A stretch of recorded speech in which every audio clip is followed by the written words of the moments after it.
Nagbuhos lang ako ng sariwang makalangit na tubig sa magkabilang panig ng lupa at nakakuha ng walang katapusang supply ng tubig na hindi maubusan.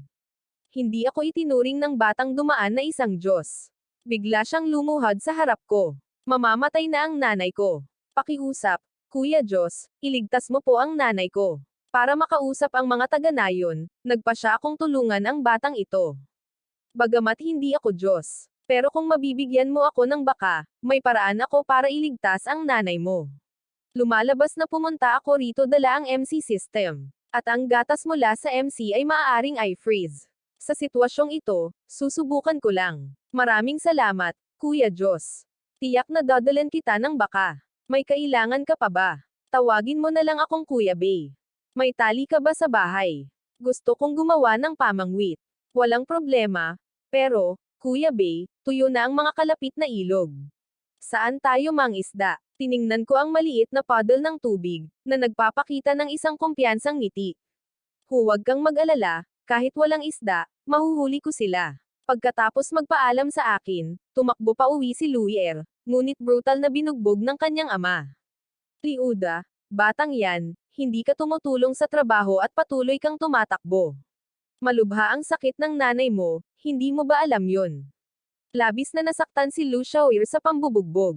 Sumigaw siya ng malakas. Huwag mo akong saktan, ama. Nakahanap ako ng paraan para mailigtas ang nanay ko. Agad na nanigas ang hangin sa paligid. Sino ang nagsabi niyan sa iyo?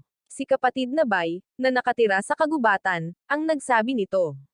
Sinabi niya na hanggat may baka, may paraan para gamutin ang sakit ni nanay. Hindi inaasahan, si Liuda, nang marinig ang balitang ito, ay hindi lamang nanatiling hindi natitinag kundi yumuko ng may malungkot na ekspresyon. Wala lang talagang kakayahan ang tatay mo. Hindi ko kayang gamutin ang sakit ng nanay mo, at ngayon ay hindi ko kayang protektahan ka man lang. Taon ng 3 pagkawasak. Paano mabubuhay ang sinuman sa mga tiwangwang na bundok at kagubatan? Naisip niya na malamang ay nakatagpo si Lu Xiaoir ng isang halimaw. Mukhang balisa si Liu Xiaoir, ngunit hindi niya alam kung paano ipapaliwanag. Ama, mabuting tao si kapatid na Bai. Hiniling lang niya sa akin na ihatid siya sa hilo. Pero malinaw na hindi nakikinig si Liuda. Sa halip, pinulot niya ang 2 manok na natitira sa bahay at kinausap si Liu Xiaoir. Matatag niyang sinabi, bata ka pa. Mahaba pa ang daan. Sa loob ng kaunting panahon, pupuntahan ko at makikilala ko mismo ang halimaw na iyon. Sa hinaharap, aasa sa iyo ang pamilya. Sa kabilang banda, nagising lang ako mula sa tabla na kahoy. Hindi komportable matulog. Hindi ko alam kung kailan ako magkakaroon ng kama. Hindi komportable matulog sa tabla na kahoy na ito. Naglakad ako papunta sa pinto at tinapakan ang pedal.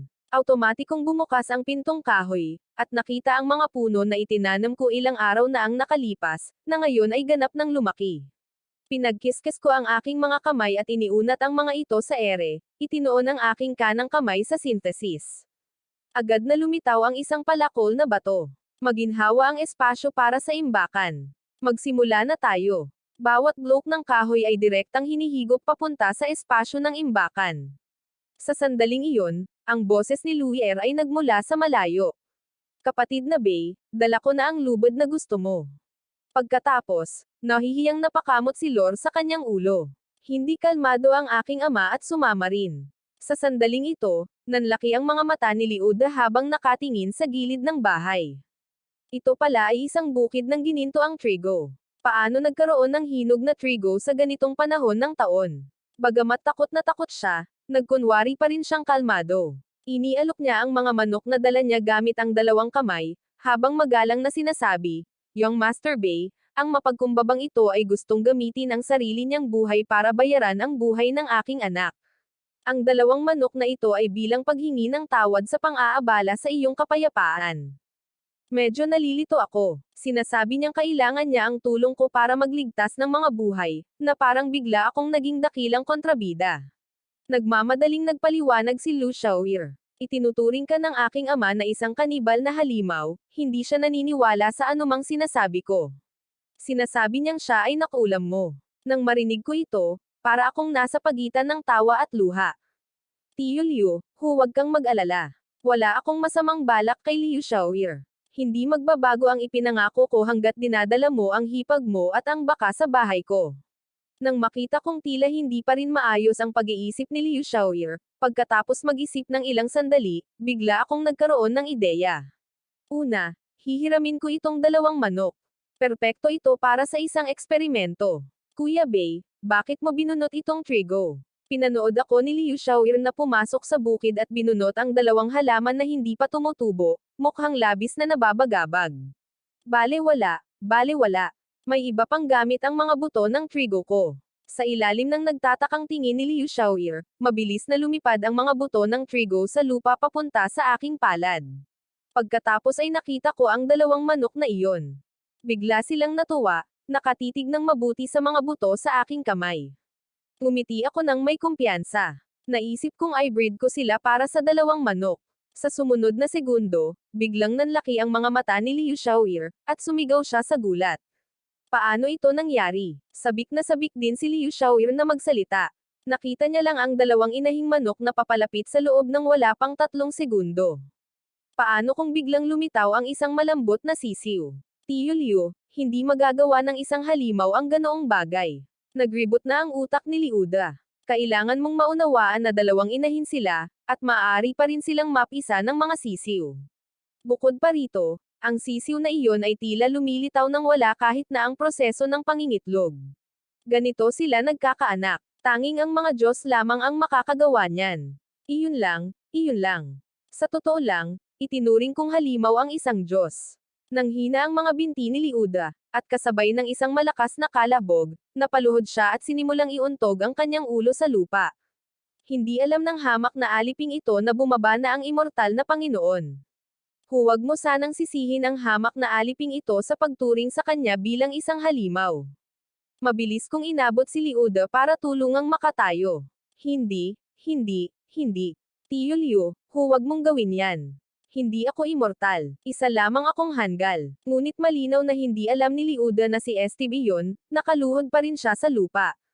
Humarap siya para sawayin si Liu Xiaoyer. Brat, bakit hindi ka lumuhod sa harap ng immortal? Hindi ako nakapagsalita at mabilis na iniba ang usapan.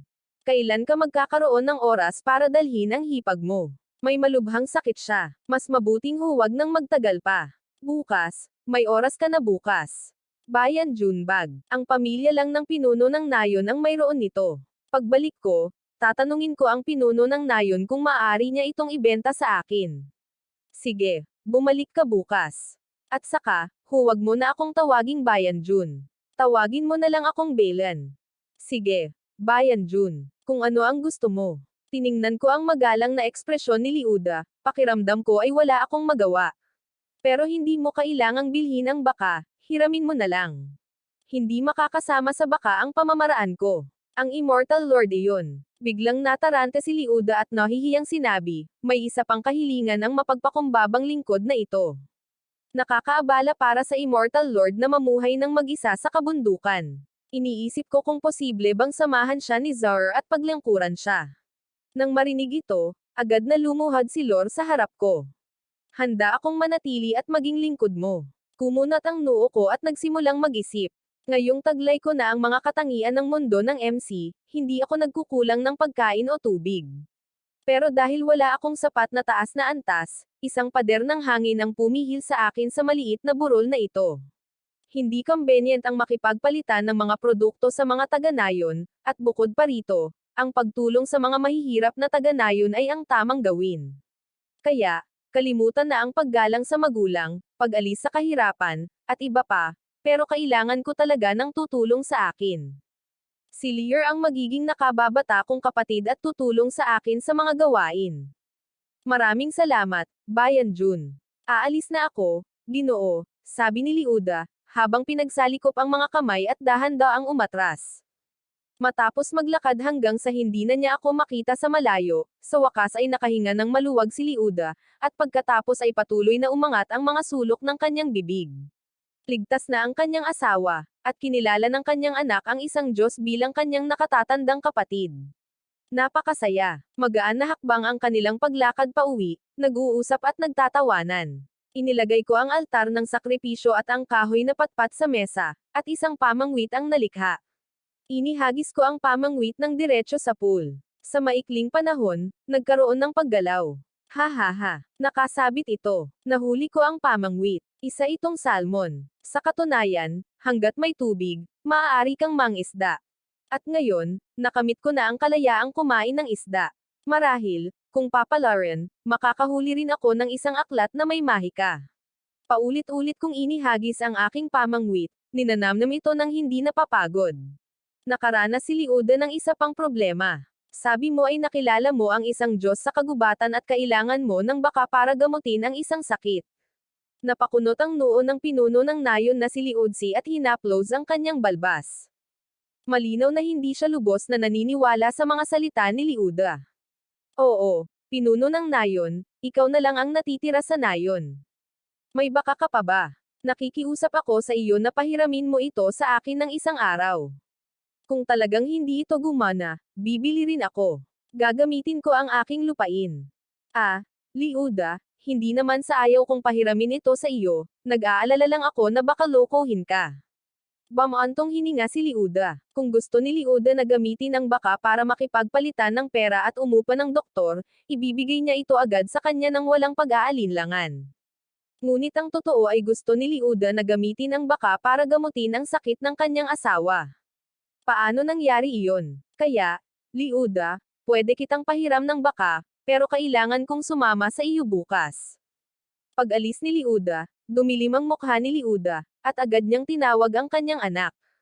Ganito na lang siguro ang sitwasyon, naiintindihan mo ba? Tumanggo si Liuda. Itinaas niya ang kanyang manggas, puno ng galit ang mukha. Hindi ko alam kung saan nanggaling ang manloloko.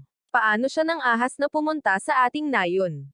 Manloloko si Liuda. Bukas ng umaga ay pupuntahan ko muna at huhulihin ang taong iyon. Tumanggo si Liuda. Gumawa ng plano ang dalawang lalaki at naghintay hanggang bukas ng umaga para mahuli ang kasuklam-suklam na manloloko na iyon. Hindi inaasahan, nagkasakit ang asawa ni Liuda. Nang gabing iyon, walang tigil ang pagkatok sa pinto. Binuksan ito ng pinuno ng nayon at nalaman niyang si Lor iyon. Bakit ka dumating ng maaga? Hindi pa nga madaling araw, nag-aalalang sabi ni Liu Xiaoir, habang humihinga ng malalim. Nag-iinit ang noo ng nanay ko, at paulit-ulit siyang nagsasalita ng kalokohan. Pinatawagan ka rin niya. Pupunta tayo kinaig ngayon. Agad na nawalan ng tulog ang pinuno ng nayon. Ano? Sa ganitong oras? Hindi, kailangan nating maghanap agad ng doktor. Punong nayon, hindi mo kailangang maghanap ng doktor. Kailangan namin ng baka ngayon. Paano ka pa rin maniniwala sa manlolokong iyon? Medyo baliw na ang tatay mo noon pa man. Paano ka pa kumikilos ng kalokohan? Talagang kaya ni Badian. Pakiusap, lolong pinuno ng nayon, ipapahiram namin sa iyo ang baka. Nang makitang malapit ng mabulunan si Liu Xiaoir, hindi na nakapagsalita pa si Liu Deshi at sumunod na lang kay Lear sa daan. Tingnan mo yan. Magaling. Hindi pa rin nakatulog si Baidage. Mukhang nangingisda pa rin siya. Nangingisda. Liu Daisy. Puno siya ng mga tanong. Tuyo ang mga kalapit na ilog. Saan may mga isda? Sinundan ang direksyong itinuro ni Liu Xiaoir, umupo siya sa harap ng isang maliit na puddle na nangingisda, at sa puddle na iyon ay malinaw na walang isda. Alam niyang manloloko siya. Isang pakiramdam ng kawalan ng kakayahan at pagkadismaya ang bumalot sa puso ni Liu Daisy. Ang mundong ito ay tunay na hindi na maliligtas. Noon din, may kakaibang nangyari. Isang malaking isda, kalahating metro lamang ang haba, ang nahuli, pagkatapos ay naging gininto ang liwanag at agad na itinago sa aking espasyo. Naglaho ito sa hangin. Nang masaksihan ni Liuhi ang mahimalang eksenang ito, kumabog ang kanyang puso. Maaari kayang may mga immortal talaga sa mundong ito. Bade, dala ko ang baka. Pakiusap, iligtas mo ang aking ina. Narinig ko ang boses ni Lucia Xiaoir at napagtanto ko. Tiyak na biglang lumala ang kalagayan ni Tia, kung hindi, hindi siya darating ng ganito kaga. Bilisan mo, dalhin mo ang baka. Dahil doon, ibinuhos ko ang lahat ng tubig sa balde at naghanda na ihiwalay ang gatas. Paano masasayang ng ganoon kalinis na tubig ang ganoong karami? Si Li Wei, na nakatayo sa tabi ko, ay labis na naawa sa kanya. Naiintindihan ko ang ekspresyon ni Li Wei, ngunit ngayon ang mahalaga ay ang iligtas ang mga tao. Kinuha ko ang isang walang laman na balde at bamulong sa aking puso sa dilaw na baka. Isang gatas na puti ang bumulwak mula sa ilalim, agad na pinuno ang buong baldeng bakal. Namangha si Liudes. Ang bakang ito ay isang toro. Sumalok ako ng isang mangkok ng gatas mula sa balde gamit ang isang mangkok na gawa sa kahoy. Ayan. Ang susunod mong gagawin ay painumin ang iyong ina ng mangkok na ito ng gatas, at malamang nagagaling na siya sa kanyang karamdaman.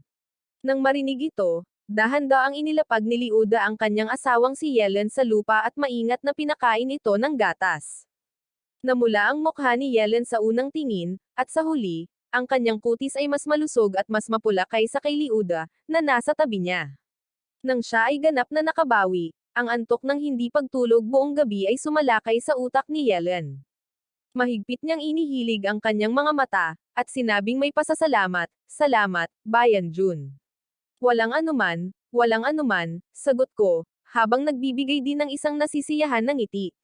Sa sumunod na segundo, inihilig ni Yellen ang kanyang ulo at nakatulog. "Ate, anong problema, ate?" Nag-aalalang tanong ni Liuda. "Bayan Jun, kumusta na ang ate ko ngayon?" "Huwag kang mag-alala, gumaling na ang kanyang sakit, pagod na pagod lang siya at nakatulog na." Palihim akong nakahinga ng maluwag. Sa wakas ay nailigtas ang mga tao. Lahat ay nagpakita ng kagalakan. Tanging si Liudes lamang ang nakatitig sa putik ng tubig, ang kanyang mga mata ay nawawala, tulad ng pinuno ng nayon. Alam niya ang kasalukuyang sitwasyon ng nayon ni Liu nang higit sa sinuman. Isang linggo na ang nakalilipas, ang tubig sa lupa sa nayon ni Liu ay natuyo na. Ang balon sa nayon, na dating walang lalim, ay mayroon lamang manipis na patong ng tubig. Sa mga panahong ito, hindi pa ito sapat para sa pang-araw-araw na paggamit ng mga taga-nayon, lalo na para sa pakikipagpalitan ng mga pananim. At ang putik na ito ng tubig ay kinuha ng lalaking baysyan ng walang pag-asa. Walang konsumo talaga. Masyado itong isang panaginip. Maingat na inabot ni Liudes at marahang siniyasat ang tubig. Napuno siya ng lambot ng tubig. Kumunat ang kanyang mga braso. Sumalok siya ng isang dakot ng tubig at inilagay ito sa kanyang bibig. Agad na napuno ang kanyang bibig ng tamis ng isang bukal sa bundok. Ito ang tubig na tunay na makapagliligtas ng mga buhay. Ito ay mabuting tubig para sa pag-inom at patubig. Nailigtas ang mga pananim ng nayon. Sa sandaling ito, lubos ding naniniwala si Liudacy na ang binata sa harap niya ay isang Diyos na nagmula sa ibang bansa, ngunit paano siya makikipag-usap sa isang Diyos? "Elder, ikaw ang lolo ni Liushir." Nang makita akong kausap niya, namula si Liudacy sa tuwa. "Ako, hindi ako lolo ni Liushir, ako ang pinuno ng nayon ni Liu." Pagkatapos sabihin iyon, yumuko si Liuday at lumuhad. "Ang inyong mapagkumbabang lingkod, Liuday, batiin ninyo si Bayan Han." "Bakit kailangang lumuhad ang lahat kapag nakita nila ako?" "Wala akong magawa." Mabilis kong tinulungan si Liudacy na tumayo. "Elder, tumayo ka agad. Isa lamang akong simpleng mensahero." Ngunit mukhang takot pa rin si Liudacy. Nanginginig ang kanyang katawan na parang salaan, lalo na ang kanyang kanang binti, na nanginginig ng husto. Tila may tinatago siyang sakit. Sa pag-iisip nito, buti na lang at nakainom ako ng gatas. Sinabihan ko ulit ang lahat ng naroroon na uminom. "Kumusta ang pakiramdam ninyo?" "Pakiramdam ko ay mas gamaan ang aking katawan." "Ako rin. Mas maayos na ang hita ko." Labis na nagulat si Liudacy. Matanda na siya, at tuwing taglamig ay sobrang sakit ng kanyang kasukasuan ng hita kaya hindi siya makalakad at nakakaramdam pa nga ng kaunting kirot tuwing umaga kapag nasasalubong niya ang malamig na hangin. Ngayon ay wala na talaga siyang nararamdaman. "Salamat, Bayan Jun, sa pagbibigay sa akin ng gamot." Alam ni Liudacy na ayaw lumuhad ni Balan, kaya pinagsalikop niya ang kanyang mga kamay bilang pasasalamat. Wala lang. Punong nayon, hindi mo kailangang mag-alala tungkol dyan." Gayunpaman, mas lalong yumuko si Liudacy. Matapos mag-atubili sandali, naglakas loob siyang sabihin, "Bayan Jun. Naglakas loob ang inyong mapagkumbabang lingkod na humingi ng isang bagay sa inyo. Ito ay ang problema sa tubig.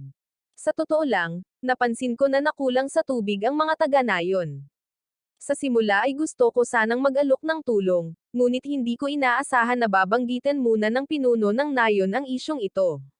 Ang inyong mapagkumbabang lingkod ay tunay ding walang magawa. Hindi umulan ang lugar na ito sa loob ng 3 buwan. Wala nang natitirang tubig sa mga bukid. Hindi sila nagmamakaawa para sa banal na tubig ni Bai Shanjun. Hinihiling lang nila na banggitin ni Shanjun ang bagay na ito sa hari ng dragon. Iyon mismo ang gusto kong gawin ngayon. Sumama ka sa akin. Gagabayan kita. Sumusulong tayo patungo sa nayon. Leo, malapit na tayo, kalkulado ko sa isip. Sa mga panahong ito, sa pagsasaka at pangingisda, nakakuha ako ng maraming karanasan. Ngayon, nasa level 8 na ako. Lumawak na rin ang lugar na maaari kong lipatin malapit sa nayon ng Leo. Sa wakas ay huminto ako sa harap ng hindi nakikitang harang. Mabuti, nandito na iyon. Una, maghuhukay ako ng butas at pagkatapos ay isa sa magkabilang gilid. Magbubuhos ako ng tubig mula sa lianton. Walang katapusang supply ng tubig. Ganoon lang, pakisabi sa pinuno ng nayon at sa mga taga-nayon na maaari silang pumunta at sumalok ng tubig dito. Pinanood ni Liudes. Walang humpay na umaagos ang tubig at nakangiti ng abot-tainga. Bagamat hindi pa rin niya maintindihan kung paano ito ginagawa, iniisip na isa itong panlilinlang ng isang Diyos, wala siyang pakialam. Magiging kakaiba kung maiintindihan niya. Bakit hindi natin tingnan ang ating nayon? Medyo nadismaya si Lu Xiaoir nang makita akong bumalik. Gusto ko rin namang umalis, pero hindi pinapayagan ng mga kondisyon. Siya nun, nahihirapan ka ba? Maingat na tanong din ni Liu Daisy. Sandali akong nagmuni-muni. Hindi naman ito sikreto. Mas mabuting patunayan ko na lang ito ng tuluyan. Kaya humakbang ako palabas ng di nakikitang harang. Sa sandaling iyon, lahat ng nasa paligid ko ay nagsimulang manginig ng malakas. Isang bigla ang pagyanig ang nagpatisod kay Liu Daisy at halos matamba. Kaagad pagkatapos, nakita niya ang isang eksenang hindi niya malilimutan. Sa maaliwalas na kalangitan, lumitaw ang mga hibla ng itim na bitek.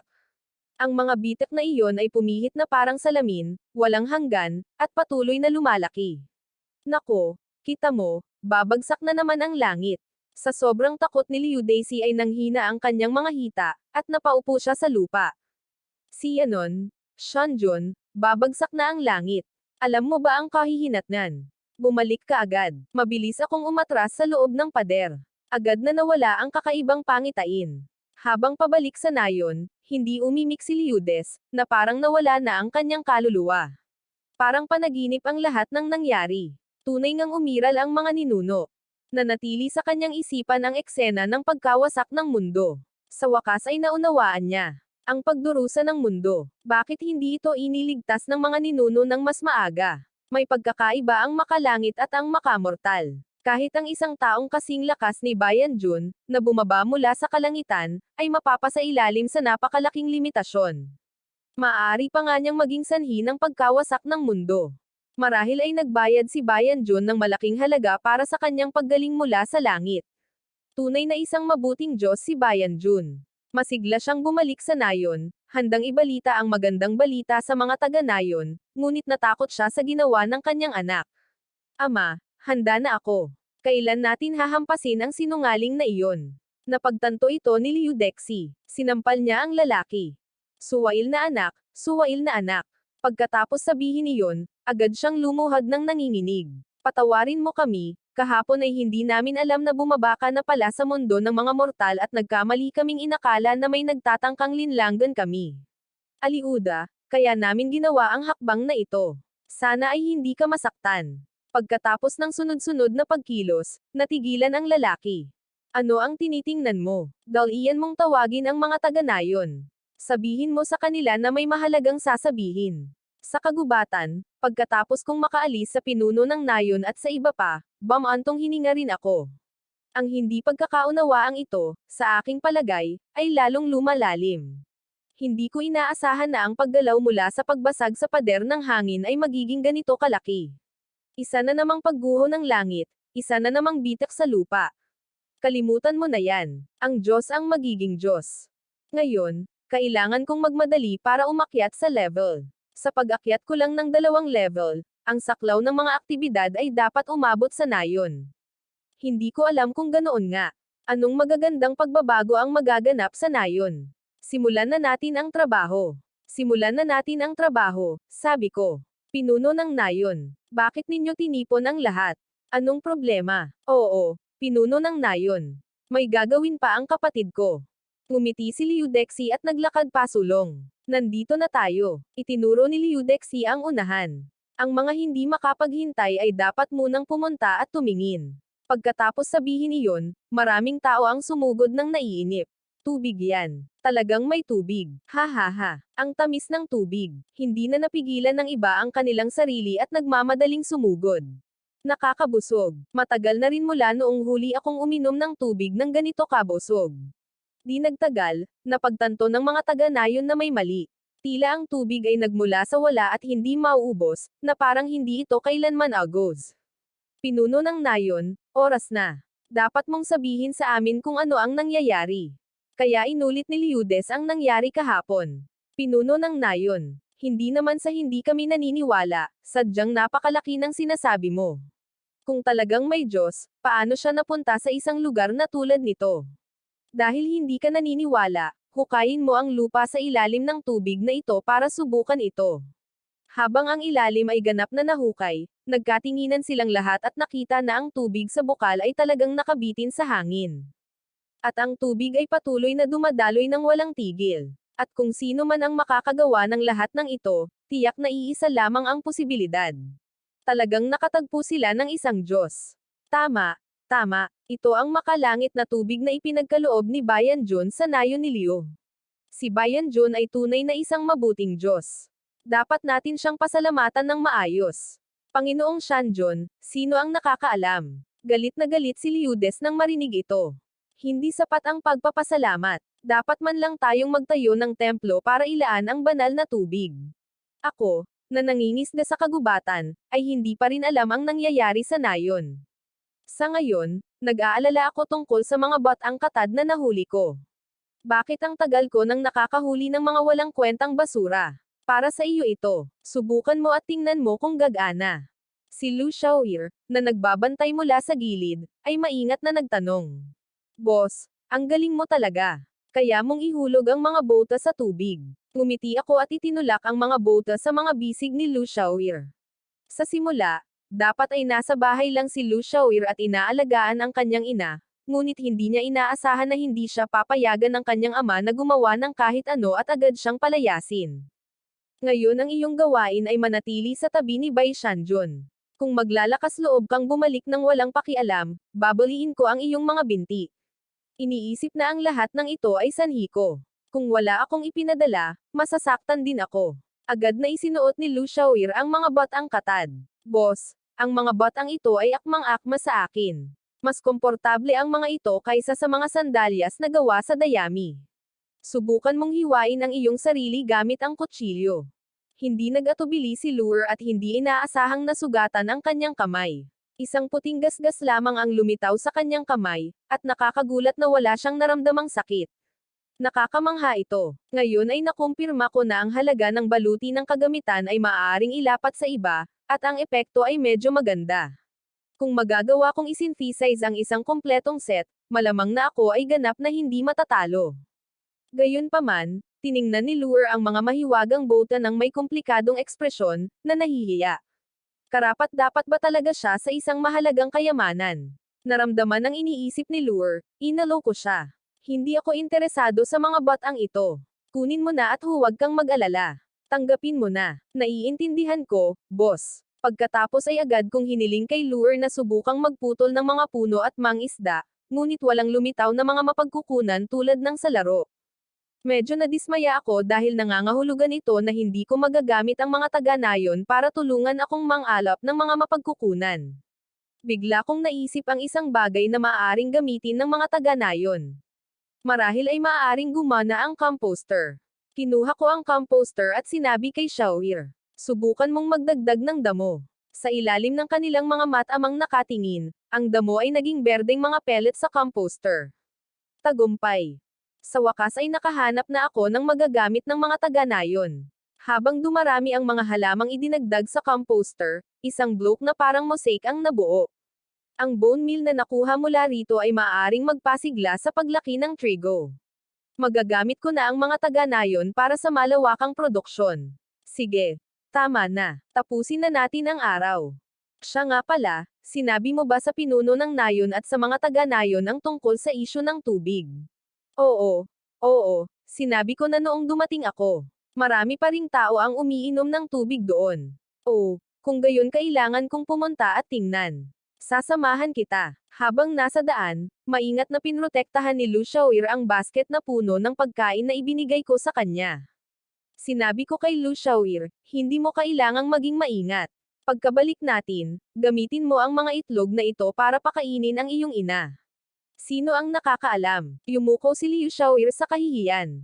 Matagal na naming iniimbak ang mga itlog na ito para ibenta sa lungsod at pagkakitaan. Hindi kami nangangahas na kainin ang mga ito mismo. Hindi ka pa nakakakain ng itlog. Pagkasabi ko noon, pinagsisihan ko na. Mga refugee silang lahat. Paano sila nagkaroon ng masarap na makakain? Hindi ito klasikong kasabihan dahil hindi sila kumakain ng cake. Kaya agad akong humingi ng tawad. Pasensya na, Lu Xiaoir. Wala akong masamang ibig sabihin. Masyado lang maganda ang buhay ko noon, at hindi ko maisip ang buhay ng mga refugee. Gayunpaman, nanlaki ang mga mata ni Lu Xiaoir sa hindi makapaniwala. Bakit ka humihingi ng tawad sa akin, Bai Xian? Hindi ka Diyos, Liu Xiaoir.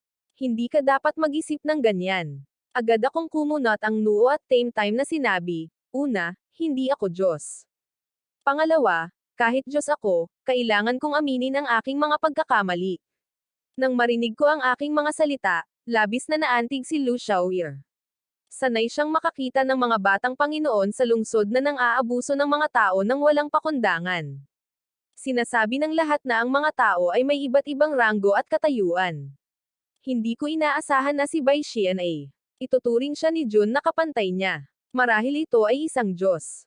Nahihilo ako. Anong nangyayari? Sa maikling panahon, nakarating kami ni Xiaoir sa lugar, ngunit ang eksena sa harap ko ay nag-iwan sa akin ng pagkagulat. Nakita kong ang karamihan ay nahati sa dalawang grupo, nakaluhod sa harap ng altar sa ibabaw ng balon ng tubig. Si Liu Daisy ang nasa unahan. May hawak pa siyang insenso, bumubulong ng mga salita. Nang makita akong dumating, agad na natakot si Liu Daisy. Kung sinabi ni Jun na ayaw niya ng mga taong nakaluhod, sa pagkakita sa eksenang ito, hindi siya magagalit.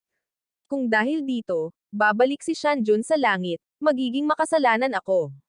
Habang nag-iisip si Liu Daisy, lalo pang lumalakas ang pressure. Hanggang sa makaramdam siya ng pagkahilo at tuluyang tumigil ang kanyang utak. Sa katunayan, lumuhad siya ng malalim sa harap ko. Malugod na tinanggap ng mapagkumbabang taga-nayon na si Liu Daisy si Shanjun. Sa sumunod na sandali, hiniling ni Liu Daisy na sana ay patay na siya. Paano siya muling nakaluhod nang hindi namamalayan? Sa pagkakataong ito ay tuluyan na siyang tapos. Si Xianon siguro yan. Tunay ngang iba siya sa mga mortal. Ang gwapo niya. Tumigil ka na sa pagsasalita. Nakatingin si Shanjun sa mga kakaibang taga-baryo sa harap ko. Hindi ko mapigil ang bamulong sa sarili ko, punong barangay. Hindi talaga ako Diyos. Huwag kayong lumuhad. Tumayo kayong lahat agad. Nang tumayo ang mga taga-baryo, huminga ako ng malalim. Ang mga taga-baryo sa harap ko. Payat na payat sila, parang balat at buto lang. Hindi sila mukhang normal na tao. Kumuha ako ng tabla na gawa sa kahoy. Punong barangay, ilang pamilya ang naroon sa nayon. Ilang tao ang naroon sa kabuuan. 14 na pamilya, 54 na tao sa kabuuan. Inilagay ko lahat ng natitirang bloodfish na mayroon ako sa plataporma. Sa isang iglap, pinuno ko ang buong tabla na gawa sa kahoy. Isda. Ang laking isda. Matagal na silang hindi nakakakita ng isda simula nang matuyo ang lawa. Agad na umalangaw ang mga bulalas ng pagkagulat. Iiwan ko ang mga isdang ito sa pinuno ng nayon para ipamahagi. Siguraduhing makakatanggap ang bawat pamilya ng isa. Sa mga susunod na araw, pupunta rin ako rito para magbigay ng pagkain. Libre ang lahat ng ito para sa amin, at magkakaroon pa ng pagkain sa hinaharap.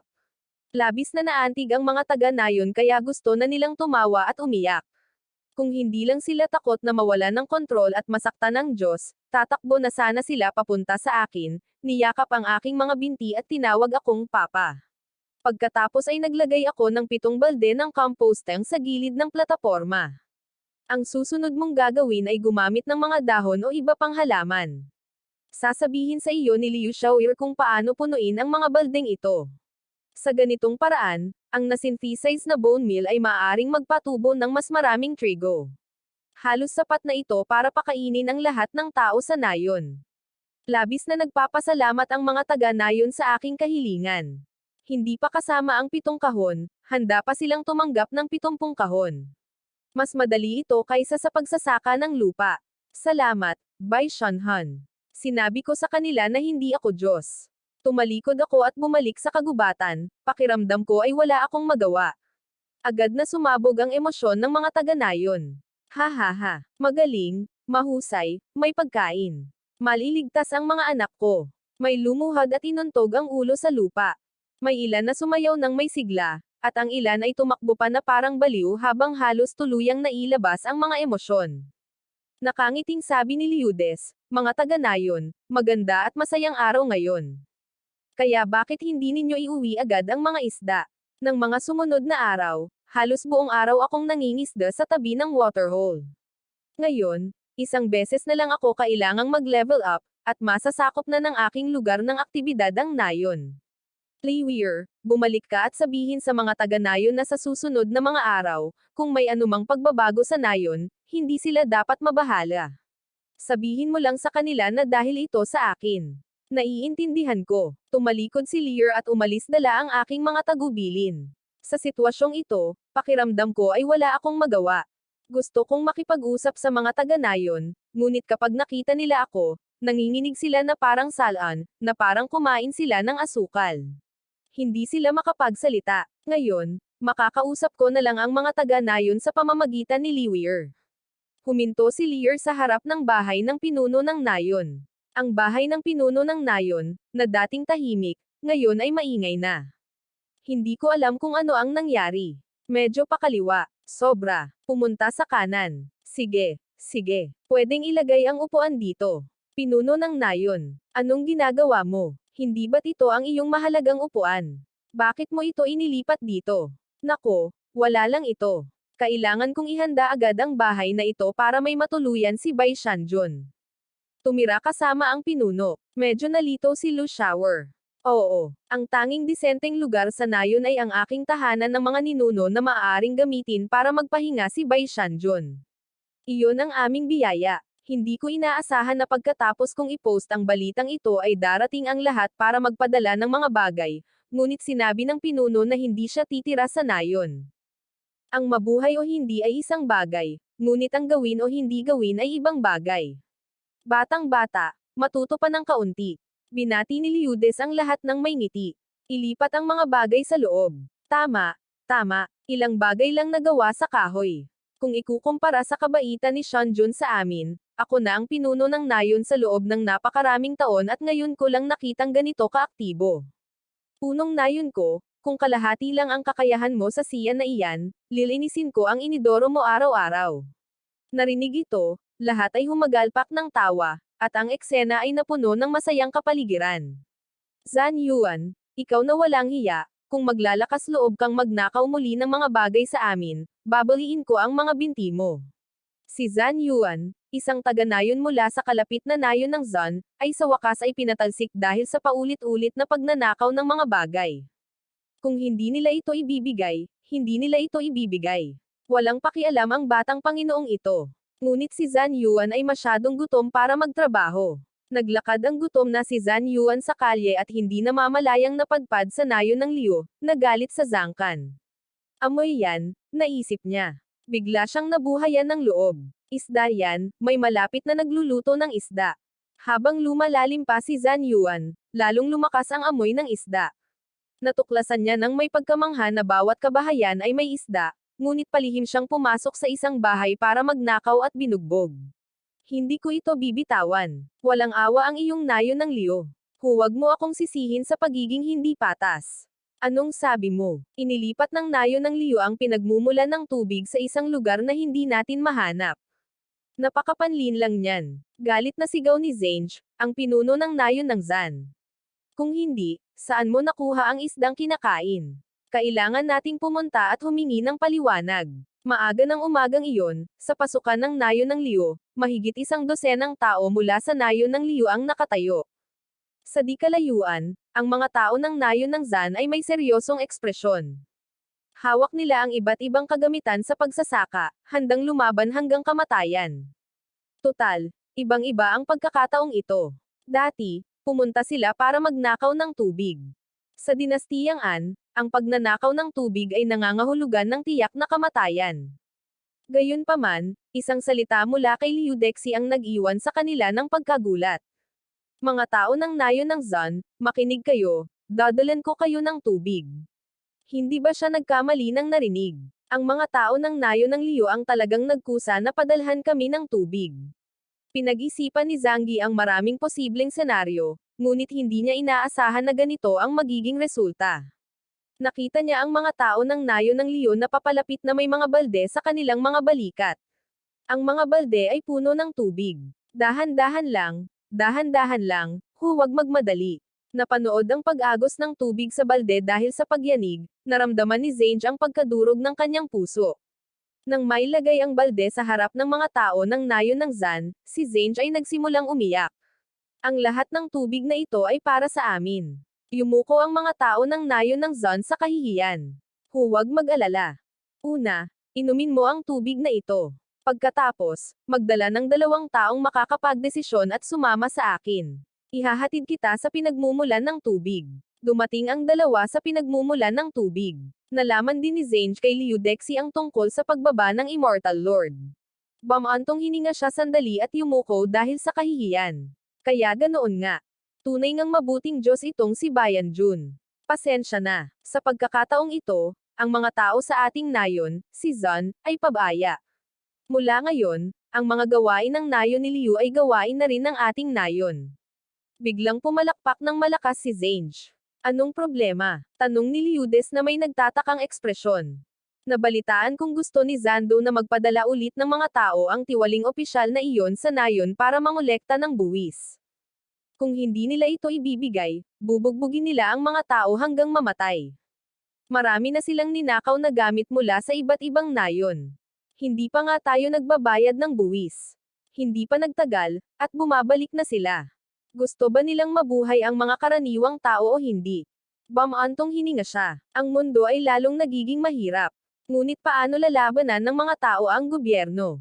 Dapat nilang itago ang pagkain. Huwag kang matuklasan, batang Panginoon. Hindi kami nagbabayad ng buwis. Ilang buwan nang hindi umuulan. Malapit na kaming mamatay sa gutom. Talagang hindi kami makabayad ng buwis. Sa sandaling ito, sa nayon ng Han, malapit sa nayon ng Liu, isang matandang lalaki ang nakaluhod sa lupa, mapait na nagmamakaawa sa yaman sa harap niya. Para sa kasama mo. Sinipa ng mga yaman ang matanda. Wala akong pakialam kung ano ang inaalala mo. Hanggat may mga tao sa nayon, dapat silang magbayad ng buwis. Kung hindi sila magbabayad, ito ay paghihimagsik. Itala mo ang lahat. Sa gitna ng mga sigaw ng mga taga-nayon, kinuha ng mga yaman ang kaunting butil na natira sa nayon. Ang buong nayon ay binalot ng gutom. Hindi nagtagal, dumating ang mga yaman sa pasukan ng nayon ng Liu. Mga tao ng nayon ng Liu, lumabas kayo agad. Papunta na kami, papunta na kami. Sabi ng pinuno ng nayon, si Liu Dizi, na may nakaawang ngiti. Panginoon ko, ano ang inyong mga utos? Sa sandaling ito, ang kanyang mukha ay natatakpan ng putik, at ang kanyang mga damit ay napalitan ng gusot na kasuutan. Malinaw na naghanda na siya ng maaga. Huwag ninyo akong bigyan ng mga dahilan tulad ng tagtuyot. Kung hindi kayo magbabayad ng buwis ngayon, lahat ay mapupunta sa kulungan. Hindi naintindihan ng aking Panginoon ang aking mga intensyon. Kumuha si Liu Dizi ng isang supot mula sa kanyang mga bisig at magalang na iniabot ito sa kanya. Ito ang buwis na dapat bayaran ng ating nayon. Ngayon ay sabay-sabay tayong nagbabayad. Nay, nilalamig ako. Gusto ko ng makakain. Tumingin sa direksyon ng tunog, nakita niya ang isang batang nakayakap sa mga bisig ng isang babae, umiiyak. Ang mga tao sa nayon ng layo ay gumagawa ng isang mabuting gawa upang makayanan ang kaguluhan. Matulog ka na, anak. Kung matutulog ka, hindi ka magugutom. Niyakap ng ina ang bata at umiyak. Sino mang makakakita sa eksenang ito ay maaantig. Gayunpaman, ang mga maninangil ng buwis na ito ay manhid na. Ang kanilang mga sarili lamang ang kanilang iniisip.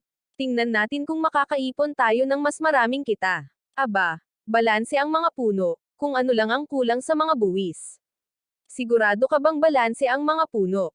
Sumenyas ang pinuno sa kanyang nasasakupan. Kung may isa o dalawa ang nawawala, kapag sinisisi tayo ng mahistrado, hindi natin ito kayang tiisin. Agad na naunawaan ng maninangil ng buwis at tinapik ang kanyang noo sa pagsisisi. Tingnan mo ang ulo ko. Nalito ako sa nayon. Medyo kulang pa ang buwis mula sa nayon ni Liu. Si Liu mismo, nang makita ito, ay nagngingit-ngit sa kanyang mga ngipin. Panginoong Han, may oras pa. Nagkamali ang mapagkumbabang lingkod na ito. Kumuha ako ng isang supot ng pera. Pagkatapos ay nag-alok siya ng isa pang supot ng pera. Nagulat ang maninangil ng buwis. Agad niyang napagtanto. Malamang na maraming nakatagong kayamanan ang nayon ni Liu na ito. Mas mabuting pumasok na lang at magnakaw para hindi maglakas loob na lumaban ang mga karaniwang tao na ito. Malayo pa ito sa sapat. Nagkunwari siyang galit na galit. Oo, mukhang gusto niyo talaga akong gawing katawa-tawa. Pumasok ang lahat at naghanap. Nang makita ang mga maninangil ng buwis na walang pakundangang pumasok sa mga bahay, binabaligtad ang lahat, pinigilan ng lahat ng tao sa nayon ang galit, ngunit hindi namamalayan. Nakabantay sila sa harap ng tahanan ng mga ninuno ng pinuno ng nayon. Natuklasan din ng pinuno ng mga maninangil ng buwis ang tagpong ito. Tumabi kayo lahat, Ginoo. Hindi naman sa ayaw naming sumuko. Ito ang lugar na iniwan namin para sa Diyos. Kung masasaktan mo ang Diyos, lahat ay parurusahan. Kalokohan. Sa tingin ko ay may itinatago sila roon. Pumasok kayo at maghanap. Sino mang maglakas loob na pigilan tayo ay papatayin agad. Hindi. Nang makitang malapit ng hiwain ng nabasag na espada ang pinuno ng nayon, si Liu Dizi, isa-isang sumigaw ang mga tao sa paligid. Hindi nila maiwasang sumugod. Lahat ay nagpakita na, hindi ba? Naghahanap ng kamatayan. Bigla, lahat ay tumingin sa iisang direksyon patungo sa malayo. Ano iyon? Ito ang immortal na Panginoon. Nagpakita na ang immortal na Panginoon, habang ang dating tigang na lupain sa malayo ay biglang naging berde at kumalat patungo sa nayon sa napakabilis na bilis. Lumalabas na ako, na nangingis na buong araw, ay sa wakas ay naka-level up. Ang hanay ng mga aktibidad ay tuloy-tuloy ding lumawak sa nayon. Nakita ito, kakaibang bumagsak sa lupa ang mga taga-nayon. Nasaksihan ni Yayi ang mahimalang libingan ng mga ninuno at nagsimulang magduda. May mga Diyos ba talaga sa mundong ito? Isang malaking nilalang na lata ang lumitaw sa likuran ni Yayi. Ito ang bakal na golem ng aking mundo. Pagkatapos ay itinaas nito ang braso at inihagis ito patungo sa pinuno. Si Yayi ay lumipad, bumagsak sa lupa, at nakatulog ng mahimbing. Ang dalawa pang opisyal, nang makita ang libingan ng mga ninuno na ito, ay natakot at lumuhod, pinapalo ang kanilang mga ulo sa kawalan ng pag-asa. Maawa ka. Sinusunod din namin ang mga utos. Maawa ka at patawarin mo kami. Gayunpaman, hindi pinansin ng Iron Golem ang dalawang Yayi at mabilis na naglakad patungo kay Liu Xiaoir. Kinabahan ang lahat ng taga-nayon, dahil sa takot na baka may gawin ang Iron Golem na makakasakit sa isang tao. Nang sumunod na sandali, iniabot ng Iron Golem ang kamay nito kay Luyor, nag-alok ng isang maliit na pulang bulaklak.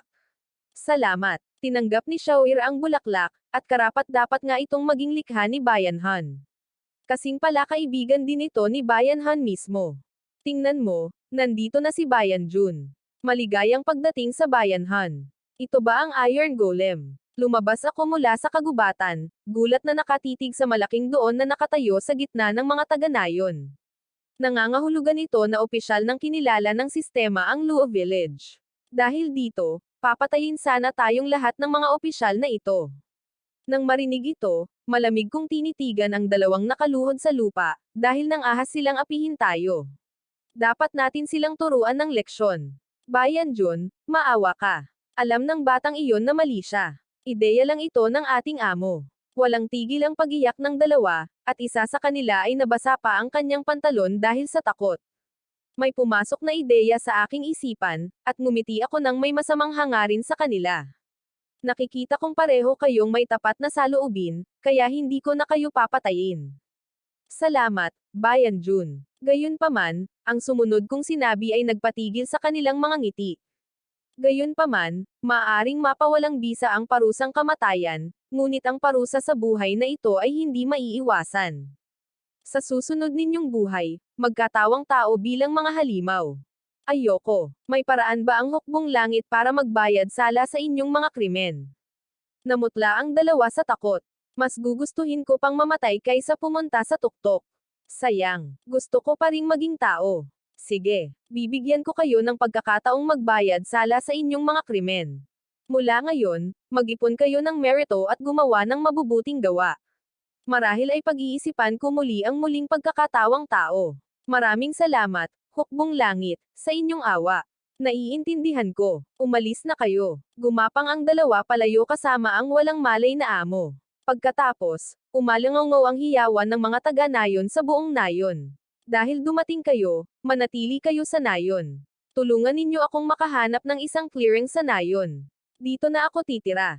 Tuwang-tuwa si Liu Daisy. Mananatili ang Hukbong Langit sa nayon. Nakapaghanda na kami ng bahay para sa iyo. Sundan mo ako. Pinahahalagahan ko ang balak mo, pero mas gusto kong magtayo ng sarili kong bahay. Hayaan mong kunin ng mga taga-nayon ang lahat. Nang marinig ito, hindi nabigo si Liu, kundi halos tumalon pa ang puso niya sa tuwa. Magtatayo ng bahay ang Hukbong Langit gamit ang sarili nilang mga kamay. Iyan ang Hukbong Langit. Sa nayon ni Liu magkakaroon ng Hukbong Langit. Hindi niya mapigilan ang kanyang ngiti. Dalhin mo ako sa isang bakanteng lupain. Maganda ang lugar na ito. Dito na ako titira mula ngayon. At huwag mo akong tawaging Hukbong Langit, tawagin mo akong Batang Panginoon. Susundin namin ang mga utos ng Batang Panginoon. Ama, Hukbong Langit. May mali kay Pin. Si Liu Pin, anak ni Liu Daisy, ay tumatakbo mula sa malayo. Paano ka ng ahas na gumawa ng eksena sa harap ng Hukbong Langit? Sasawayin sana siya ni Liu Daisy, ngunit natigilan siya sa eksena sa harap ng kanyang mga mata. Isang medyo translucent na sombrerong dayami ang lumutang sa itaas ng ulo ni Liu Pin. Anong nangyayari? Hindi ba't ang sombrerong dayami ang karaniwang kasuotan ng isang magsasaka? Mukhang naging magsasaka na si Liu Pin, kaya ngumiti ako sa kanilang dalawa at sinabing, huwag kang mag-alala, hindi naman malaki ang magiging epekto ng sombrerong ito sa iyo. Baka may hindi inaasahang benepisyo pa nga ito. Nang mapagtanto nilang lumitaw ang sombrerong dayami, napakamot si Liu Pin sa kanyang ulo. Kakapunta lang ni Apen sa kagubatan para magigib ng tubig. Pagbalik, may nagsabi sa kanya na may dala itong nasa kanyang ulo. Isa itong timba ng compost. Siyempre, ang timba ng compost ay katabi ng pinagmumulan ng tubig. Ito ay isang bloke ng propesyon na katumbas ng magsasaka. Ngayon ay makakatulong na ang mga taga-nayon sa pagtatanim ng trigo. Liu Pin, kunin mo ang asarol na ito at gamitin mo sa lupang ito. Tahimik na bigkasin ang gamitin. Tinanggap ni Liu Pin ang asarol. Bahagyang nanginag ang kanyang mga kamay. Isa itong banal na bagay. Pagkatapos ay ipinikit niya ang kanyang mga mata at tahimik na binigkas ang gamitin sa lupa. Isang mahimalang eksena ang naganap. Isang piraso ng anarerong lupa ang lumitaw sa harap ng lahat. Sinuri ko ang tibay ng asarol. Totoo nga, medyo nabawasan ito. Kumusta ang pakiramdam mo? Pakiramdam ko ay naubos ko na ang ilan sa aking lakas, ngunit maaari ko pa ring subukan ng maraming beses, dahil naging matagumpay ang unang hakbang. Ang susunod na hakbang ay magiging madali na. Pumunta ako kay Liu Pin sa bukid. Nagawa kong magtanim ng trigo. Nanlaki ang mga mata ni Liu Pin at ang kanyang paghinga ay naging hindi mapigil ang bumilis. Dapat mong malaman na ito ay isang banal na trigo na maaaring tumubo sa loob lamang ng ilang araw. Kaya ko talagang magtanim ng makalangit na trigo. Sa sobrang kaba niya ay hindi siya makapagsalita ng maayos. Basang-basa rin ng pawis ang kanyang likod. Si Liu Daisy, na nasa tabi niya, ay sobrang kaba rin kaya hindi siya makapagsalita. Ngayon, pakitawagan ang mga taga-nayon. May mahalaga akong sasabihin. Pagkaalis nilang dalawa, agad akong gumawa ng ilang compost bin at ibinaon ang mga ito sa ilalim ng lupa. Gagawin kong magsasaka ang lahat ng taga-nayon. Sa maikling panahon, nasa harap ko na ang mga taga-nayon. Natapos ang pulong. Nabalitaan ng lahat ang tungkol sa pagiging senen ni Liu Pin. Labis na nasasabik ang lahat sa kakayahang ito. Ngayon, ang mga tinatawag kong lusan, ay lumapit. Dito, isang matipunong lalaki ang lumabas mula sa karamihan, tensyonado at nasasabik. Naglakad siya patungo sa platapormang lupa. Hindi nagtagal ay lumitaw ang isang sombrerong dayami sa kanyang ulo. Tagumpay. Agad na sumabog ang nakapalibot na karamihan. Salamat, Young Master Bei. Salamat, Young Master Bai. Sa isang matagumpay na kaso, mas lalong natuwa ang mga taga-nayon. Gayunpaman, isang aksidente pa rin ang naganap. Matagal na nanatili sa entablado ang taga-nayon na ito, ngunit walang nangyari. Tila hindi lahat ay maaaring maging magsasaka. Bumalik si Fuzzy sa karamihan ng nakayuko. Kaya maaari rin itong mabaigo. Anong kalokohan? Paano posible para sa lahat na magkaroon ng autonomiya? Ang maging isang magsasaka. Ang mga lumalapit ngayon ay mas maingat. Natatakot silang hindi maging sapat na dedikado at mabaigo. Tungkol naman sa mga taga-nayon na nagtagumpay, sila ay nasa sabik at namula. Ang ilan ay masaya, ang iba ay malungkot. Ang ilan ay naiinggit, ang iba ay naiinggit. Wala pang araw sa nayon na kasing sigla ngayon, sa huli ay isang bahagi lamang ng mga tao ang naging magsasaka. Young Master Bai, ang mga kinikilalang taong ito ang pinakamahusay na mga magsasaka sa nayon. Nakikita ko, bagamat medyo nagsisisi ako kapag iniisip ko ang hinaharap at ang pangangailangang linangin ng iba pang mga propesyon, pakiramdam ko ay hindi mahalaga iyon. Total, napili ko na ang nayon ng Liu bilang aking base, at determinado akong gawin itong pinakakahanga-hangang nayon sa mundo. Liu Pin. Lahat ng nakasuot ng sombrerong dayami, halika rito. Sa ilalim ng inggit na tingin ng lahat, ang mga taga-nayon na nakasuot ng sombrerong dayami ay naglakad pasulong habang nakataas ang kanilang mga ulo. Ilalagay ko ang katumbas na bilang ng mga asarol sa plataporma. Mula ngayon, ang mga asarol na ito ang magiging kagamitan ninyo. Tandaan na maging maingat sa mga ito. Huwag mag-alala. Ang ekspresyon ni Liu Pin ay mas seryoso kaysa dati. Mula ngayon, ang asarol na ito ang aming buhay. Kung may maglalakas loob na hawakan ang aming asarol, lalabanan namin sila hanggang kamatayan. Kami rin. Sumama rin ang iba sa tabi niya. Sige, simula bukas, ang lupang ito ay ibibigay sa inyo. Kung paano gamitin, sasabihin sa inyo ni Liu Pin. Ngayon, maliban sa pinuno ng nayon, maaari na kayong lahat umalis. May mga bagay kaming pag-uusapan ng pinuno ng nayon.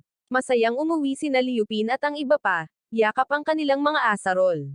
Ang iba pang mga taga-nayon ay tumungo sa mga bukid na may determinadong ekspresyon. Lahat sila ay nagtrabaho ng husto sa pagbubungkal ng lupa, umaasang makikilala sila ng sombrerong dayami sa susunod na magpalit siya ng propesyon. Pagkatapos umalis ng lahat, nag-usap kami ng pinuno ng nayon hanggang sa kalaliman ng gabi. Kailangang bumili ang nayon ng mga baka, tupa, mga blok ng bakal, at kumuha ng mga iskolar. Kailangan ding ilagay iyon sa agenda. Total, tanging mga iskolar lamang ang maaaring magpalit ng propesyon tungo sa pagiging librarian. Tumanggo si Liudes ng nakangiti, nagmumungkahi ng mga solusyon batay sa aking plano. Pag-uwi ng gabing iyon, hindi pa rin mapakali si Liudes. Paulit-ulit niyang kinurot ang kanyang braso hanggang sa masaktan siya sa pag-iyak. Hindi talaga ito panaginip. Ang aming nayon sa Liu ay tunay na malapit ng umunlad. Ang kanyang anak ay ginugol din ng isang gabing walang tulog. Niyakap ni Liu Ping ang asarol at ngumiti ng nakakaloko buong gabi. Ngayon ay isa na siyang magsasakang Shan. Maaga pa lang ng umaga, habang nagsisimula ng lumiwanag ang langit, hindi niya mapigil ang lumabas. Hindi inaasahan, ang ibang mga taga-nayon na nakasuot ng mga sombrerong dayami ay naghihintay na sa bukid, lahat ay may maitim na bilog sa ilalim ng kanilang mga mata. Lumabas na ang bawat isa sa kanila ay labis na nasa sabik na hindi sila makatulog. Nagkatinginan sila at ngumiti. Ngayon na ang oras para subukan ang mga kasanayan ng mga magsasakang siyan. Sige, dapat na tayong magtrabaho. Maingat na kinuha ni Liu Pin ang mga buto ng trigo ng siyan mula sa kanyang mga bisig at ipinamahagi ang mga ito sa lahat. Pagkatapos ay naglakad siya papunta sa bukid at nagbigay ng isang demonstrasyon. Pagkatapos magbungkal ng lupa, kailangan na lang niyang hawakan ang mga buto at tahimik na bigkasan ang mga tagubilin. Napakabagal ninyong lahat. Nakatanim na ako ng 5 halaman ng trigo, Sean, naghihintay ka pa ba? Malapit na akong makahabol. Masaya ang kapaligiran sa bukid, at mabilis na naitanim ang lahat ng mga buto. Napakabilis nilang nawala. Mayroon ka pa ba? Bigyan mo ako ng ilan. Wala rin ako. Bagamat naubos na ang karamihan sa kanilang pisikal na lakas, lahat ay nasa kanilang tugatog. Ang pagsasaka ay hindi kailanman naging kasing saya ngayon. Tiningnan ni Liu Ping ang lupang sinasaka sa harap niya, nakaramdam ng init sa kanyang puso. Ito ay nahihinog sa loob lamang ng 7 araw. Gaano karaming harina ang makukuha natin mula rito? Matapos ang trabaho sa bukid, agad siyang nagtipon sa pasukan ng nayon. Tulad ng hiniling ni Shangan, nagpadala ang nayon ng mga tao sa lungsod upang bumili ng mga supply. Bilang pinakamalakas sa nayon, natural na hindi ito dapat palampasin. Handa na ba ang lahat? Medyo magulo na ang mundo sa labas ngayon. Dalhin mo ito para sa proteksyon. Pagkasabi ko niyan, ibinigay ko ang espadang kahoy at bot ang katad sa mga taong nasa harap ko, kung pinahihintulutan ng mga kondisyon, pagkatapos bumili ng tupa at bakal. Siya nga pala, magsama ka ng isang iskolar. Batang Panginoon, makakaasa po kayo. Dahil si Li Wei, ang pinakamatalino sa nayon, ang nangunguna sa pangkat, at si Kuya Liwan, ang pinakamalakas, tiyak na matatapos natin ang gawain. Buong kumpiyansang sinabi sa akin ni Zuzi. Kumaway ako sa kanilang tatlo at umalis ng nakangiti. Akala ko ay simpleng pamimili lang ito. Hindi inaasahan, minamaliit naming lahat ang kataksilan ng mundong ito pagkatapos naming umalis sa nayon. Ang nakapalibot na kapaligiran ng nayon ay puno ng sigla, ngunit sa labas ng nayon, mayroong isang madilim na kapaligiran. Ang mga bukid ay bitak-bitak at tigang. Paminsan-minsan, isa o dalawang kalansay ang makikita. Ngunit nang makitang walang tao sa kalsada, nakaramdam ng ginhawa sina Liu Pin at ang iba pa. Total, sa mga magulong panahong ito, ang pinakamapanganib ay ang mga refugee. Habang papalapit ka sa lungsod, mas maraming tao. Karamihan sa mga refugee ay nakulong sa labas ng mga pader ng lungsod. Kung walang permit, hindi sila papayag ang pumasok. Ang ilan ay gutom na sila kaya't napakahina nila para labanan ang pagnanais na magkagulo. Sila ay binugbog hanggang mamatay ng mga maliliit na opisyal na nagbabantay sa lungsod, nakahiga sa lupa, hindi alam ang kanilang kapalaran. Umalangaw sa hangin ang mga sigaw mula sa labas ng lungsod. Isang malaimpyernong eksena. Kayong dalawa, maghintay kayo rito. Makikipag-ugnayan ako. Teka, may permit ba kayo? Siyempre naman, Ginoo, pakitingnan po. Ngumiti si Li Wei nang may kasiyahan. Iniabot niya ang permit at ilang barya. Kinuha ng opisyal ang permit, tinimbang ito sa kanyang kamay, at ngumiti. Tuloy kayo. Kung ikukumpara sa labas ng lungsod, mas maganda ang buhay sa loob. Ngunit ang mga tao, lahat sila ay mapatla ang mga kutis at payat na payat. Dati ay naiinggit ako sa mga tao sa lungsod, ngunit ngayon ay tila hindi na sila namumuhay ng kasing husay ng mga tao sa aming nayon. Ang lahat ng ito ay dahil sa pabor ng immortal. Kaya naman inutusan kami ng immortal na gawin ang mga bagay ng tama. Dapat natin silang gawin ng maayos. Alam ko, Louie. Mas matalino ka kaysa sa kanila. Nasa iyo ang desisyon. Nag-isip sandali si Lee at sinabing, Z, kunin mo ang pera at bumili ka ng tupa. Maghahanap kami ni Liu Pin ng mga iskolar. Pagkatapos, magkikita tayo rito para bumili ng mga kagamitang bakal. Gamit ang kanyang matalas na dila, mabilis na nakahanap si Liu ng bahay. Tuloy ka. Bumukas ang pinto, at lumabas ang isang marumi, gusot, at kawawang lalaking nasa katanghaliang gulang. Ano ang nagdala sa iyo rito, Ginoo? Nabalitaan naming isa kang mahusay na guro. Nais ka naming anyayahan na pumunta at turuan ang mga bata. Magbibigay kami ng matrikula at tirahan. Ah, totoo ba iyon? Ngumiti ang lalaki. Maaari mo bang sabihin sa akin kung saang mansyon ako magtuturo, Ginoo? Marahil ay kailangan kong umalis sa lungsod. Bago pa matapos magsalita si Li Wei, nakarinig siya ng katok. Sumara ng malakas ang pinto. Talagang itinuturing nila akong isang 3 taong gulang. Kung aalis ako sa lungsod kasama ka, para akong kumpe ng kanyen. Sa iyong awa, humanap ka ng mas may kakayahan. Li Wei, ano na ang gagawin natin ngayon? Sabi ni Bayan Jun, kailangan nating ibalik ang isang iskolar. Kahit mamatay tayo, kailangan nating ibalik ang isang iskolar. Isang kislap ng kalupitan ang sumilay sa mga mata ni Li Wei.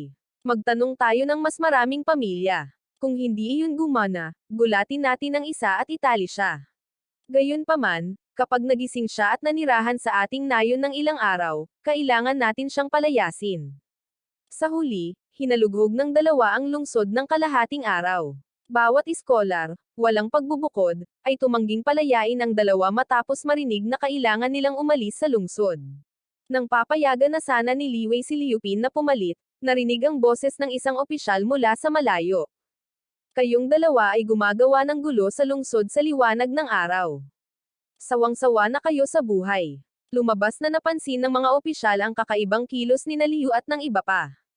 Sa sandaling ito, mabilis silang lumapit at nahuli sila sa akto. Lolo, masama ang loob ko ngayon.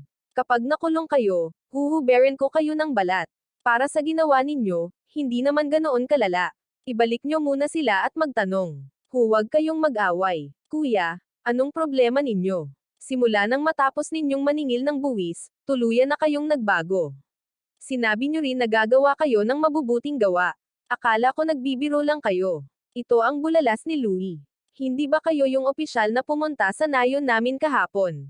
Lubhang nagbago ang mukha ng opisyal. Kayong dalawa ay taga-nayon ni Liu. Nang makita ang dalawa na tumatango, nakaramdam siya ng kilabot. Paano niya na naman masasaktan ang Panginoon sa langit? Hindi, malinaw na utos ito ni Bai Shanjun na iyon. Kung hindi, bakit naman aakayin ng isang ordinaryong tao ang isang iskolar palabas ng bayan?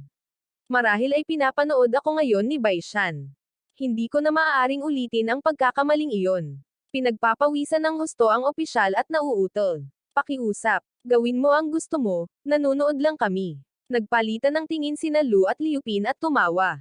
Nakarating sila sa labas at umalis nang walang nangyari. Naghihintay doon si Zuzi, may hawak na 2 tupa. Paano ka naman? Walang gustong sumama sa amin. Muntik na kaming mahuli kanina. Mabuti na lang at nakasalubong namin ang opisyal na pumunta sa nayon kahapon. Muntik na kaming makatakas. Maaari lang kaming maghanap sa mga refugee sa labas ng lungsod. Marahil ay may tao. Dahil mahigpit ang korte ng imperyo sa pangangasiwa ng mga produktong bakal, bumili si Liwei ng isang pangkat ng mga kagamitan sa pagsasaka na bakal sa pagkukunwaring ginagamit ang mga ito para sa agrikultura. Akala ko ay kailangan kong suhulan ng isang tao para umalis sa lungsod, ngunit hindi ko inaasahan na sa pagkakataong ito ay titingnan lang sila ng maliit na opisyal na nagbabantay sa gate at hahayaan silang dumaan. Pagkaalis ng lungsod, nawala na ang taong nakahiga sa gilid nito, naiwan sina Liwan at Zui. Sila ang paprotekta sa mga tupa at sa bakal. Mag-isang naglakad si Liwei patungo sa lugar kung saan nagtitipon ang mga residente. Bigla siyang nakaamoy ng malakas na amoy ng karne. Sa pagsunod sa direksyong iyon, nakita niya ang isang kulay iskarla at basag na palayok na nakahiga sa bukas na espasyo. Sa tabi ng palayok ay may isang bilog na ulo. Dati itong nakahiga sa labas ng tarangkahan ng lungsod. Kinain na ang taong iyon. Nang makita nilang papalapit si Liwei, naging mabangis ang mga takas. Binunot nila ang mga basag na bato mula sa kanilang mga katawan at tinitigan siya. Kinabahan si Liwei. Habang maingat na lumalayo sa mga takas, mabilis siyang naglakad patungo sa gitna ng residential area. Sumigaw si Liu, may iskolar ba rito? Kailangan ng aming nayon ng isang iskolar para mamahala sa pagkain. Scholar pa rin. Isama mo ako. Marunong akong magkwenta. At isang mangkok lang ng lugaw ang kailangan ko araw-araw. Ngunit agad na nakita ni Liu na ang mga ito ay mga ordinaryong taong nagugutom lamang. Total, hindi matutularan ang ugali ng mga iskolar. Ang kanyang mga mata ay nagpapakita ng pagkabalisa. Ngunit hindi na kayang suportahan ng nayon ang napakaraming tao ngayon. Matapos mag-isip sandali, bamantong hininga si Liu. Ipinamahagi niya ang inas ng pinatuyong isda sa kanyang bulsa. Sayang naman, hindi pa rin maibabalik ang iskolar na ito sa Shanjun. Gayunpaman, ang kabutihang loob ni Liu ay mahigpit na naharangan ng mababanggas na mga takas. Hindi pa niya namalayan. Anong panganib ang ay dudulot nito sa kanila? Teka, nang tuluyan ng pinanghihinaan ng loob si Liwei. Nang paalis na siya, isang mahinang boses ang narinig. Lumingon si Liwei. Nakita niya ang isang binata na nanginginig na naglalakad papunta kay Liu. Sasamahan kita. Bagamat labis na nahihiya ang taong iyon, nanatili pa rin ang kakaibang ugali ng iskolar. Napuno ng tuwa si Liwei at mabilis na tumango. Sumama ka sa akin. Ngunit nagtakda ang lalaking iyon ng kondisyon para kay Liu. Sabi mo kailangan nating isama ang taong ito para handa siyang sumama sa atin. Kumunat ang noo ni Liwei, habang nakatingin sa matipunong lalaki sa tabi ng binata. Ito ang kapatid ko. Pinoprotektahan niya ako sa buong paglalakbay. Hindi ko talaga siya maaaring iwanang mag-isa. Isa pa, mahusay siyang humawak ng sibat. Ang kanyang kapakinabangan ay hindi kukulangan sa akin. Sinimulan ni Liu na obserbahan ng mabuti ang matipunong lalaki. Matalas ang mga mata ng lalaki, at malalapad ang kanyang mga balikat. Napakalaki ng kanyang pangangatawan, at ang kanyang mga kamao ay may makapal na patong ng kalyo. Makikita na isa siyang taong nagsanay ng martial arts sa loob ng maraming taon. Marahil ay maaaring gumamit si Shanjun ng isang taong tulad nito. Dahil ganoon nga, Terena, binibining Panginoon, talagang determinado siya. Kung susundin mo siya, wala nang pag-atras. Mahinang sabi ng gwardya sa kawawang batang Panginoon na si Miao. Ano pa bang pagpipilian? Gayunpaman, mamamatay tayo. Sa halip na maghintay ng kamatayan dito, mas mabuting isugol ang lahat, sabi ni Miao Simon ng may mapait na ngiti. Sa totoo lang, hinayla kita kasama ko. Kung hindi, dahil sa kapangyarihan mo, hindi ka sana nahulog sa ganitong sitwasyon. Nagbibiro ang batang Panginoon. Dati, sa mansyon, kung hindi dahil sa pangangalaga ng batang Panginoon, ako, ang gwardya, ay wala rito. Umiling ang gwardya at same time na sinabi, hindi lang ito isang rebelyon. Ang kaalaman ng iyong batang Panginoon ay tiyak na magbibigay sa kanya ng lugar sa kuta na iyon. Lumalabas na mula pa sa simula, napansin na ni Miao Simon si Liu at ang iba pa, kahit na mukhang mga taga-nayon sila. Mas maganda ang kanilang kutis kaysa sa mga taong nakatira sa lungsod, at mayroon pa silang pera para makabili ng mga tupa at mga kagamitang bakal sa lungsod. Naisip niya na isa itong kuta sa bundok na naghahandang magrebelde. Hindi niya inakala na darating din ang araw na kakailanganin niyang sumama sa isang kuta sa bundok para sa pagkain. Bamantong hininga si Miao Simon, pakiramdam niya ay malalim na nalubog ang kanyang buhay sa putik. Matapos maibalik si Miao Simon at ang gwardya, napansin ni Li Wei na may mali. Halos lahat ng mga refugee sa nakapalibot na lugar ay unti-unting lumalapit sa panig na ito, nakulong ang lahat sa gitna. Terena, mapilitan ang sitwasyon. Kung magpapatuloy tayo ng ganito, kukuyugin tayo ng lahat ng mga taong ito. Huli na para umalis. Gayunpaman, isang maliit na grupo ng mga refugee ang sumunod pa rin habang papalayo sila sa bayan.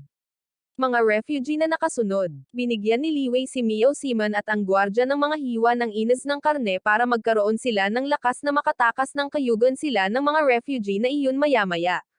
Pasensya na, maaari ko bang itanong? Mayroon ba sa inyo na may mga karagdagang tauhan? Ang banal na general na Iron Mountain ay naghihintay sa atin sa pasukan ng nayon. Darating siya sa lalong madaling panahon. Ang Iron Mountain ang tawag ng mga taga-nayon kay Tekilei. Ano, isang tao lang, at isa siyang banal na general. Nagpaplano ba sila ng rebelyon? Bakit kakaunti ang tao? Nanlaki ang mga mata ni Miao Simon.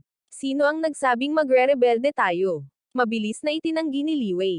Hindi mo maaaring sabihin ng basta-basta ang mga ganoong bagay.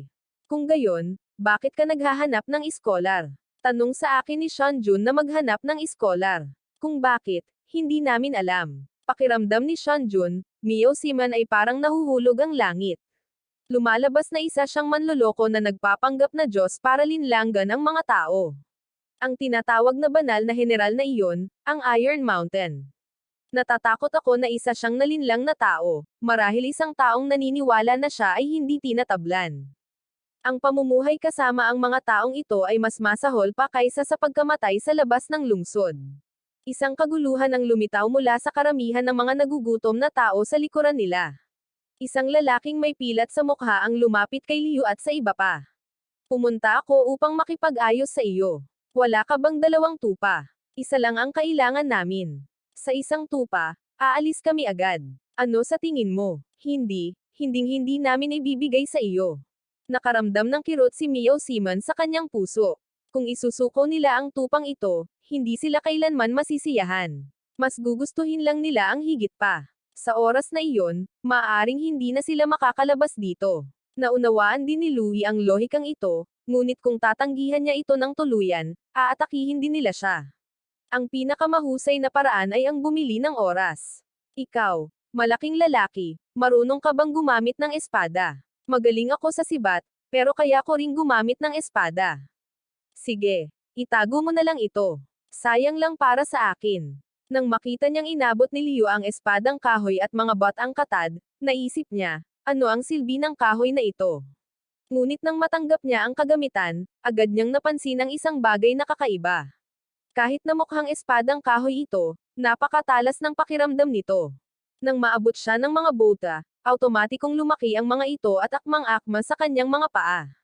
Ano ito? Bakit ito napakamahiwaga? Sa sandaling iyon, napagtanto niya na maaaring hindi kasing simple ng inaakala niya ang mga bagay-bagay. Ang taong nag-imbita sa kanila, kahit hindi siya isang Diyos, ay kahit papaano ay isang taong nakakaintindi sa Tao at nakakaunawa na ito ang iniwan sa atin ng matandang Panginoon. Isang mahiwagang artifact upang ipagtanggol tayo. Wala nang oras para magpaliwanag ng marami ngayon. Ang iskolar na iyon. Dalhin mo muna ang mga bagay na ito. Ligtas ka pagdating mo sa kagubatan. Kung hindi ito gumana, bigyan mo kami ng makakain. Kami ay mga ordinaryong tao. Ngunit dumanas kami ng 1 taon ng taggutom, at namatay ang lahat sa aking pamilya. Ang binata na may malakot-tsilyong mukha. Kukunin na sana niya ang tupa, habang umiiyak ng walang humpay. Mag-ingat kayo. Mabilis na paalala ni Mio Simon nang hindi niya namamalayan. Ang lalaking may mukhang kutsilyo ay nagluluksa. Dahan-dahan siyang lumapit kay Liwei, biglang hinugot ang isang sirang kutsilyo mula sa kanyang baywang, at sinaksak ito. Nakaligtas si Liwei sa isang kapahamakan dahil sa paalala. Nabunyag ang balak, at tumigil na sa pagpapanggap ang lalaking may mukhang kutsilyo. Sige. Dahil ayaw ninyong magbigay ng kahit ano, kukunin na lang namin ito agad. Mga kapatid, sabay-sabay tayong sumalakay, patayin kayong lahat, at kunin ang tupa. Hahatiin natin ito ng pantay. Ang mga takas na iyon, matapos mahikayat, ay namula. Sumugod sila na parang baliw. Umalis kayo, ititigil namin kayo rito. Dapat ninyong ibalik ang lahat ng bagay sa nayon. Mag-ingat kayo. Tinaga ng gwardya ang isang takas sa harap niya gamit ang isang espada at lumingon. Sinipa niya ang isa pang takas na palihim na lumalapit sa kanya. Bagamat kulang ang lakas ng mga takas sa pakikipaglaban, napakarami nila. Sa maikling panahon, ang ilan sa kanila ay nagsimulang hingal na hingal. Kung hindi dahil sa proteksyon ng immortal na aura na ipinagkaloob ng sinaunang Panginoon, nangangamba ako na hindi nila kayang tiisin. Gayunpaman, may nangyaring desperadong bagay. Biglang sumabog ang bota, naglaho ng walang bakas. Huwag mo nang isipin ang pagtakas. Manatili ka. Pumasok sa tiyan ng iyong lolo. Nang makitang ang ilan sa kanila ay walang proteksyon, ang mga refugee na iyon ay tumawa ng malakas at muling sumulong. Magmamadali ako at lilinisin ang isang madugong landas para sa iyo. Tandaan mong alagaan ng mabuti ang aking batang Panginoon. Gayunpaman, ngumiti si Liu Ping nang sumama siya sa kanila. Tayo ay sarili nating mga tao. Kahit na hindi ako gaanong nagbabasa, hindi ko kailanman pababayaan ang sarili kong mga tao. Ang pinakamasamang maaaring mangyari ay ang kamatayan. Papayagan din ako ng sinaunang Panginoon na muling magkatawang tao sa isang mabuting pamilya. Hahaha, isang bayani. Sa kabilang buhay, tayo ay magiging magkapatid muli. Pinatay niya, niyakap si Whis, at sumigaw, pinisilang huling bakas ng lakas at tumakbo pasulong. Sa kabilang banda, dahil sa pisikal na pagkapagod, ang mga paa ni Mio Simon ay parang mabigat na. Parang may tingga na itinulak sa mga ito. Unti-unti ring lumalabo ang kanyang kamalayan, ngunit hindi siya naglakas loob na tumigil. Kinagat niya ang kanyang dila ng mariin upang manatiling matino, at sa wakas, isang mahimalang eksena ang lumitaw sa kanyang harapan. Sa di kalayuan ay isang masukal na gubat, ibang-iba sa nakapalibot na baog na kapaligiran, parang isang paraiso sa isang painting. Mukhang namangha si Mio Simon. Malinaw na hindi umulan ng ilang buwan. Paano tumubo ang mga halamang ito? Habang papalapit ng papalapit ang berdeng linya, isang figure ng tao ang sa wakas ay lumitaw sa malabong paningin. Sil, sa wakas ay nakarating na tayo. Bilisan mo, iligtas mo sila. Matapos makilala ang isang tao, hindi na matiis ni Mio Simon at hindi man lang niya nakita ng malinaw ang taong nasa harap niya. Nawalan siya ng malay. Bigla, nayanig ang lupa, at tumayo ang isang figure ng lata. Namula ang mga mata nito. Ang mga taga-nayon na kanyang pinoprotektahan ay inaatake. Galit na galit ang Iron Golem. Ang lalaki ay dating batang Panginoon ng isang kilalang pamilya, ngunit ngayon ay handa na siyang maging isang tulisan para mabuhay. Akala ko'y natigil ako sa isang kumunoy at hindi na makakabalik pa, ngunit sa hindi inaasahan, nakatagpo ako ng magandang kapalaran sa isang desperadong sitwasyon. Kumatok ako sa pinto ng isang bagong mundo, at nang malapit ng abutin ng mga refugee sina Liwan at ang iba pa, biglang umalangaw ang isang dagandong na tunog. Halimaw. Lumingon ang mga takot na refugee. Hindi pa sila nakakailang hakbang nang biglang tumama ang rumaragasang iron golem at natamba sila. Sa isang kisap mata, ang napakalaking nilalang na Ohalata ay parang isang masamang Diyos, walang talo. Mabilis na lumingon ang gwardya at sumigaw kay Lu at sa iba pa, bakit hindi pa kayo tumatakbo? Takbo, huwag kayong mag-alala. Nakahinga ng maluwag si Zuzi. Diretso siyang bumagsak sa lupa, nakatitig sa figure ni Ohalata nang may mapanghahangaang mga mata. Iyan ang general ng Diyos na bakal sa ilalim ni Zanan. Ligtas na tayo. Iyan ang general ng Diyos. Natigilan ang gwardya. Malapit nang harapin ng Iron Golem ang lahat ng mga refugee. Lumingon siya at tumingin sa gwardya. Nakaramdam ng kilabot ang gwardya. Bigla itong kumalat sa buong katawan niya.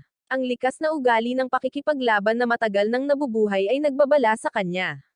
Hindi siya dapat lumaban, kung hindi ay mamamatay siya agad. General ng Diyos na bakal, huwag kang magpanik. Kasama natin siya. Terena, kailangan nating puntahan si Shanjun. Mabuti naman. Natauhan si Whis. Napalunok siya ng malalim. Kahit ang banal na general ay napakatapang. Kaya, gaano kahirap si Sia nun? Batang Panginoon, sa pagkakataong ito ay natatakot akong nakatagpo tayo ng isang hindi kapani-paniwalang nilalang. Nasaan ako? Nagising si Mio Simon sa isang kakaibang puting silid. Ang mga sugat sa kanyang katawan ay unti-unting gumaling pagkatapos niyang umalis sa silid. Lubos siyang nalilito. Ngayon lang, si Sia ay talagang nakatira sa isang malaking pulang kabute. Pagkatapos ay tumingin siya sa paligid. Natigilan siya. Patay na ba ako o naghahalusinate lang ako? Walang tagtuyot. Saan nanggaling ang mga isda? Saan nga ba ako eksakto? Lubos na natarante si Mio Simon. Gayunpaman, ang pinakakakaibang bagay ay darating pa. Sinundan niya ang mga boses ng mga tao at dahan-daang lumapit upang tumingin. Nakakita siya ng isang grupo ng mga taong nakasuot ng sombrerong dayami na nagtatrabaho sa bukid. Kaagad pagkatapos, isang malaking pulang kabute ang biglang lumitaw mula sa kung saan. Hindi kalayuan, mayroon ding isang platapormang kahoy. Sa ibabaw nito ay nakahiga ang maraming inihaw na isda, na umuusok pa rin.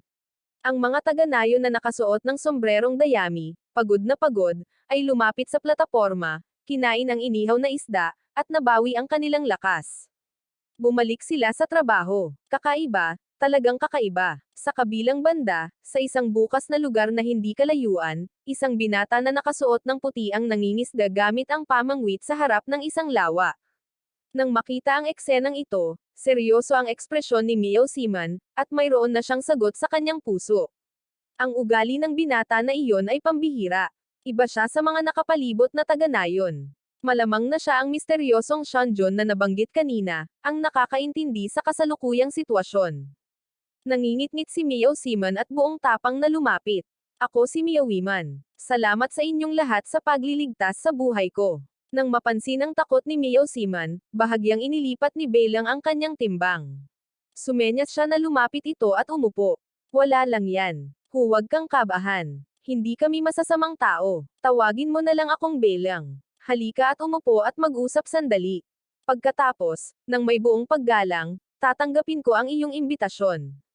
Umupo si Mio Simon ng mga 1 metro ang layo sa akin, ngunit ang kanyang tensyonadong katawan ay hindi man lang lumuwag. Bagamat ang binata sa harap niya ay tila hindi mas matanda sa kanya, hindi naman siya magiging ganoon katanga para tretuhin siya bilang kapantay. Nag-iisip ng kalokohan, palihim niyang sinulyapan muli ang pool, natuklasan na hindi lamang walang laman ang tubig, kundi wala ring pain sa pamangwit, at nakaramdam siya ng kakaibang pakiramdam sa kanyang puso. Ano ang nararamdaman mo sa nayon na ito? Sinusubukan ba ako ni Shanjun? Naalala niya ang kanyang nakita at narinig kanina. Ang bawat bahay ay puno ng isdang hindi nila maubos kainin, isang tila walang katapusang pinagmumulan ng tubig, at bawat mukha ay may relax at masayang ngiti. At sa isang iglap, siya ay natigilan. Nang matauhan siya, bamantong hininga siya ng tame time. Ang mga tao ay namumuhay at nagtatrabaho ng mapayapa, higit pa sa taniman ng peach ng Realm Master. Ang mundo ay nasa kaguluhan nitong mga araw. Si Senior Chen ay may mataas na kakayahan sa mahika at tiyak na hindi natatakot sa magulong mundong ito, ngunit nakikita kong inaalagaan ng senior ang nayong ito at natatakot ako na sa hinaharap ay babagsak ito. Sa araw na ito, sa malawak at magulong mundo ng aking puso, sa una ay isang librarian lamang ang gusto ko, ngunit hindi inaasahan ay nakahanap ako ng isang malaking kayamanan. Ang sinabi mo ay halos katulad ng iniisip ko, walang takot kong sabi. Hindi masama, nakapasa ka sa aking pagsusulit. Mula ngayon, ikaw na ang bahala sa mga bagay-bagay. Oo, naiintindihan ko, mahinahong sagot ni Mia Seaman, na may malungkot na ekspresyon pa rin. Total, mayroon siyang kaalaman, ngunit hindi niya maintindihan. Hindi niya maintindihan. Maaari lamang siyang mapunta sa puso ng susunod na malaking kayamanan. Wala siyang gusto. Maaari lamang siyang mapunta sa puso ng susunod na malaking kayamanan. Tinatrato siya na parang aso. Isang maliit na aso. Isang maliit na aso. Naiintindihan. Mahinahong tugon ni Mia Seaman, na may malungkot na ekspresyon pa rin. Kung tutuusin, mayroon siyang talento at kaalaman, ngunit dahil sa magulong mundo, napunta siya sa piling ng mga magsasaka at ngayon, para kumita, kailangan niyang yumuko at umasa sa iba. Tiyak na nag-aatubili siya sa kanyang puso. Kailangan kong mag-isip ng paraan para muling buhayin ang kanyang diwa ng pakikipaglaban. Sa kaunting paggalaw, bahagyang gumalaw ang pamangwit sa aking kamay at pagkatapos ay isang malaking isda. Lumipad ito kasabay ng pag-angat ng pamangwit, nag-transform sa isang gininto ang liwanag at nahuli sa aking liblib na espasyo. Ano ang nangyayari? Lihim na nasaksihan ni Liu Daisy ang himalang ito ng may pagkamangha. Lumalabas na ang mga isda sa nayon ay lumitaw mula sa wala. Ang batang Panginoong ito ay isang makalangit na nilalang. Noon na pagtanto ni Liudes kung gaano kababaw ang kanyang kaalaman. Lumalabas na may mga Diyos talaga sa mundong ito. Ang mga inahing manok na ito ay maaaring lumaki sa loob lamang ng ilang araw at mangitlog ng hindi kinakailangang pakainin, basta't may sapat na inahing manok. Hindi na kailangang magugutom ang mga tao. Ito ay magiging isang bagong panahon, ngunit ang lahat ng ito ay nagmumula sa iyo. Kung babalik ka, hindi na magiging pareho ang lahat ng ito. Nandito lang ako palagi. Ano sa tingin mo? Gusto mo bang masaksihan ang pagdating ng kamalig na ito kasama ko? Puno ng tukso ang mga salita ko. Sandali na natigilan si Liudes, naisip niya ang tiyuhing iyon na nag-aral ng mabuti sa kahirapan at naisip ang kanyang ina, na nag-alala hanggang sa mamatay ang ina tungkol sa kanyang kinabukasan. Nabasa ang kanyang mga mata, tumutulo ang mga luha sa kanyang mukha. Sa wakas ay naunawaan niya kung bakit araw-araw na nananalangin ang kanyang ina sa mga Diyos. Sa sandaling ito, mayroon na rin siyang sariling pananampalataya. Matapos ilabas ang kanyang mga emosyon, sa wakas ay tumigas ang kanyang mga mata, at hindi inaasahan, lumuhad siya sa harap ko ng Tame Time. Ako si Liu Dai, handang maglingkod kay Shan Jun ng may katapatan ng isang aso o kabayo. Mabuti, tumanggo ako ng may kasiyahan. Sa sandaling iyon, may narinig na paggalaw mula sa labas ng nayon. Si Wang Yi at ang iba pa ay pinabalik ng mga bakal na golem. Pagbati, Batang Panginoon Bei. Dala na namin ang lahat. Batang Panginoon Liu, ayos ka lang ba? Guardia, ayos ka lang ba? Magaling, mahusay. Sa sandaling ito, napansin ng guardia na ang mga mata ng kanyang batang Panginoon ay nasusuka.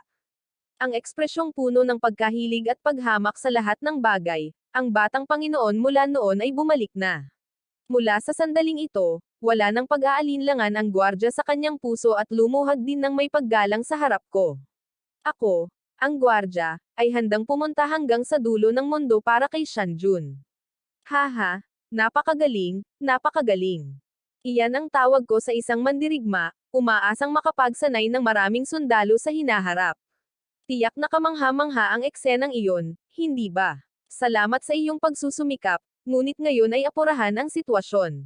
Walang pag-aatubili, kailangan kitang lumabas muli. Una, kainin mo itong isda. Ang inihaw. Ibalik mo ang iyong estado sa loob ni Senador Senak Kauten, tinatanggal ni Dr. Jiman ang kamay na nakalagay sa pulso ng pasyente.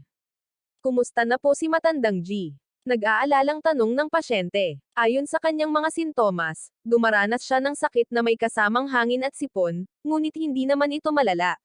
Sundin ang race 8 na ito. Sa pamamagitan ng gamot at dahan-daang pag-aalaga, gagaling din siya. Nang makita ang nag-aalalang mukha ng pasyente, inalo siya ni Jim Z. Huwag kang mag-alala, Hindi mahal ang gamot na ito. Maraming salamat po, Matandang G. Iniwan ng pasyente. Napabuntong hininga si Jimenzi nang walang magawa, may malalim na pakiramdam ng kawalan ng kapangyarihan sa kanyang mga mata. Alam niyang ang sakit na nakakahawa sa mga tao ay hindi lamang isang simpleng sipon, kundi isang bagay na walang lunas. Ang gamot na ibinigay niya sa kanyang asawa kanina ay walang iba kundi psikolohikal na ginhawa. Ngayon ay tiwali na ang korte. Mas mapagsamantala pa ang mga opisyal. Wala na ba talagang solusyon? Nang nasa isang taunang pagpupulong siya, biglang lumitaw sa labas ng pinto ang isang matipunong lalaki na nakasuot ng batang katad. Isang armadong gwardya. Kayo po si Matandang Jimenzi. Tama. Ano ang nagdala sa inyo rito? Matapang na Ginoo. Maingat na tanong ni Jimenzi sa wakas. Namumula at maliwanag ang mukha ng gwardya, malinaw ang kanyang isipan at kumikinang ang kanyang mga mata. Malinaw na hindi siya pumunta para humingi ng paggamot. Nabalitaan kong mahusay na doktor si Elder G. Nakahanap ako ng banal na gamot na kayang bumuhay ng mga patay. Interesado ka ba, Elder G?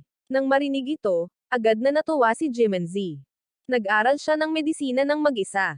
Bagamat hindi katangi-tangi ang kanyang mga kasanayan sa medisina, ilang dekada na siyang gumagamot ng mga tao. Paano siya maniniwala na may gamot na kayang bumuhay ng mga patay? Maliban na lang kung makapagpakita ng konkretong ebidensya ang kabilang panig. Walang problema. Huwag kang mag-alala. Dahil doon, bumunot ang gwardya ng punyal at gumawa ng malalim na hiwa sa kanyang braso. Naglabas ang gwardya ng mansanas. Tingnan mong mabuti ang sugat na ito. Ito ang tinatawag na banal na gamot. Isang ligaw na prutas. Nang makita ang walang kabuluhang eksena sa harap ng kanyang mga mata, kumunot ang noo ni Jimenzi. Gayunpaman, sa sumunod na segundo, naramdaman niyang nanigas ang kanyang balahibo at nanlaki ang kanyang mga mata sa gulat. Ang sugat na idinulot ng gwardya habang kumakain ay nagsimulang gumaling at bumuo ng langib sa mabilis na bilis. Pagkatapos ay nalaglag ito. Imposible ito. Hinawakan ni Quimincy ang braso ng gwardya. Tiningnan niya ito mula sa gilid patungo sa gilid, ngunit ang sugat ay matagal nang nawala, naiwan na lamang ang makinis na balat. Alam niyang ang nakita niya ay hindi isang ilusyon. Kung hindi ito paniniwalaan ng Panginoon, mapapatunayan ko itong muli. Hindi lang ako naniniwala, naniniwala ako. Nasasaktan si Jimenzi sa natitirang kalahati ng banal na bagay. Isang malaking sakuna. Para lang patunayan na totoo ito, kalahati ng banal na bagay na ito na kayang magpanibagong buhay ng mga buto at bumuhay ng mga patay ay wala na. Ilang tao kaya ang nailigtas nito? Sabihin mo sa akin, ano ang gusto mo? Tinitigan ni Jimenzi ang kalahating mansanas at saka nag-atubiling umiwas ng tingin.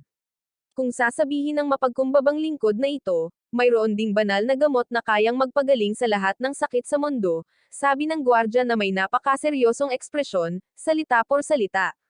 Lahat ng sakit sa mundo ay kayang magpagaling ng malulubhang sakit. Huminga ng malalim si Jimenzi at nagtanong, mapapawi rin ba ang malulubhang sakit? Napagtanto niya na ang mga tao ay tunay na maliligtas. Siyempre kaya nila, ibibigay ko sa iyo ang lahat ng mayroon ako, maging ito man ang tindahan o ang pangalan ng matandang ito. Natatakot si Jimenzi na mawala ang pagkakataong ito. Sabihin mo lang sa akin, nasaan na ngayon ang banal na gamot na ito? Matanda, may imbitasyon ang Ginoo. Marahil, hindi makapagsalita si Jimenzi, nanginginig niyang itinaas ang isang daliri at itinuro ang langit, pinapanood ang gwardya na may pakiramdam. Sumabog ang kanyang isipan kasabay ng isang malakas na tunog. Oo, kaya nitong magpanibagong buhay ng mga buto. Paanong ang isang banal na gamot na bumubuhay sa mga patay at nagpapagaling sa lahat ng sakit ay manggagaling sa mundo ng mga mortal? Isang ninuno ang bumaba. Sa wakas ay nagkaroon ng pag-asa ang mga ordinaryong tao. Tahimik na tumulo ang ilang malinaw na luha sa gilid ng kanyang mga mata. Napatawa kita, Panginoon. Hindi ako karapat-dapat sa titulong Panginoon.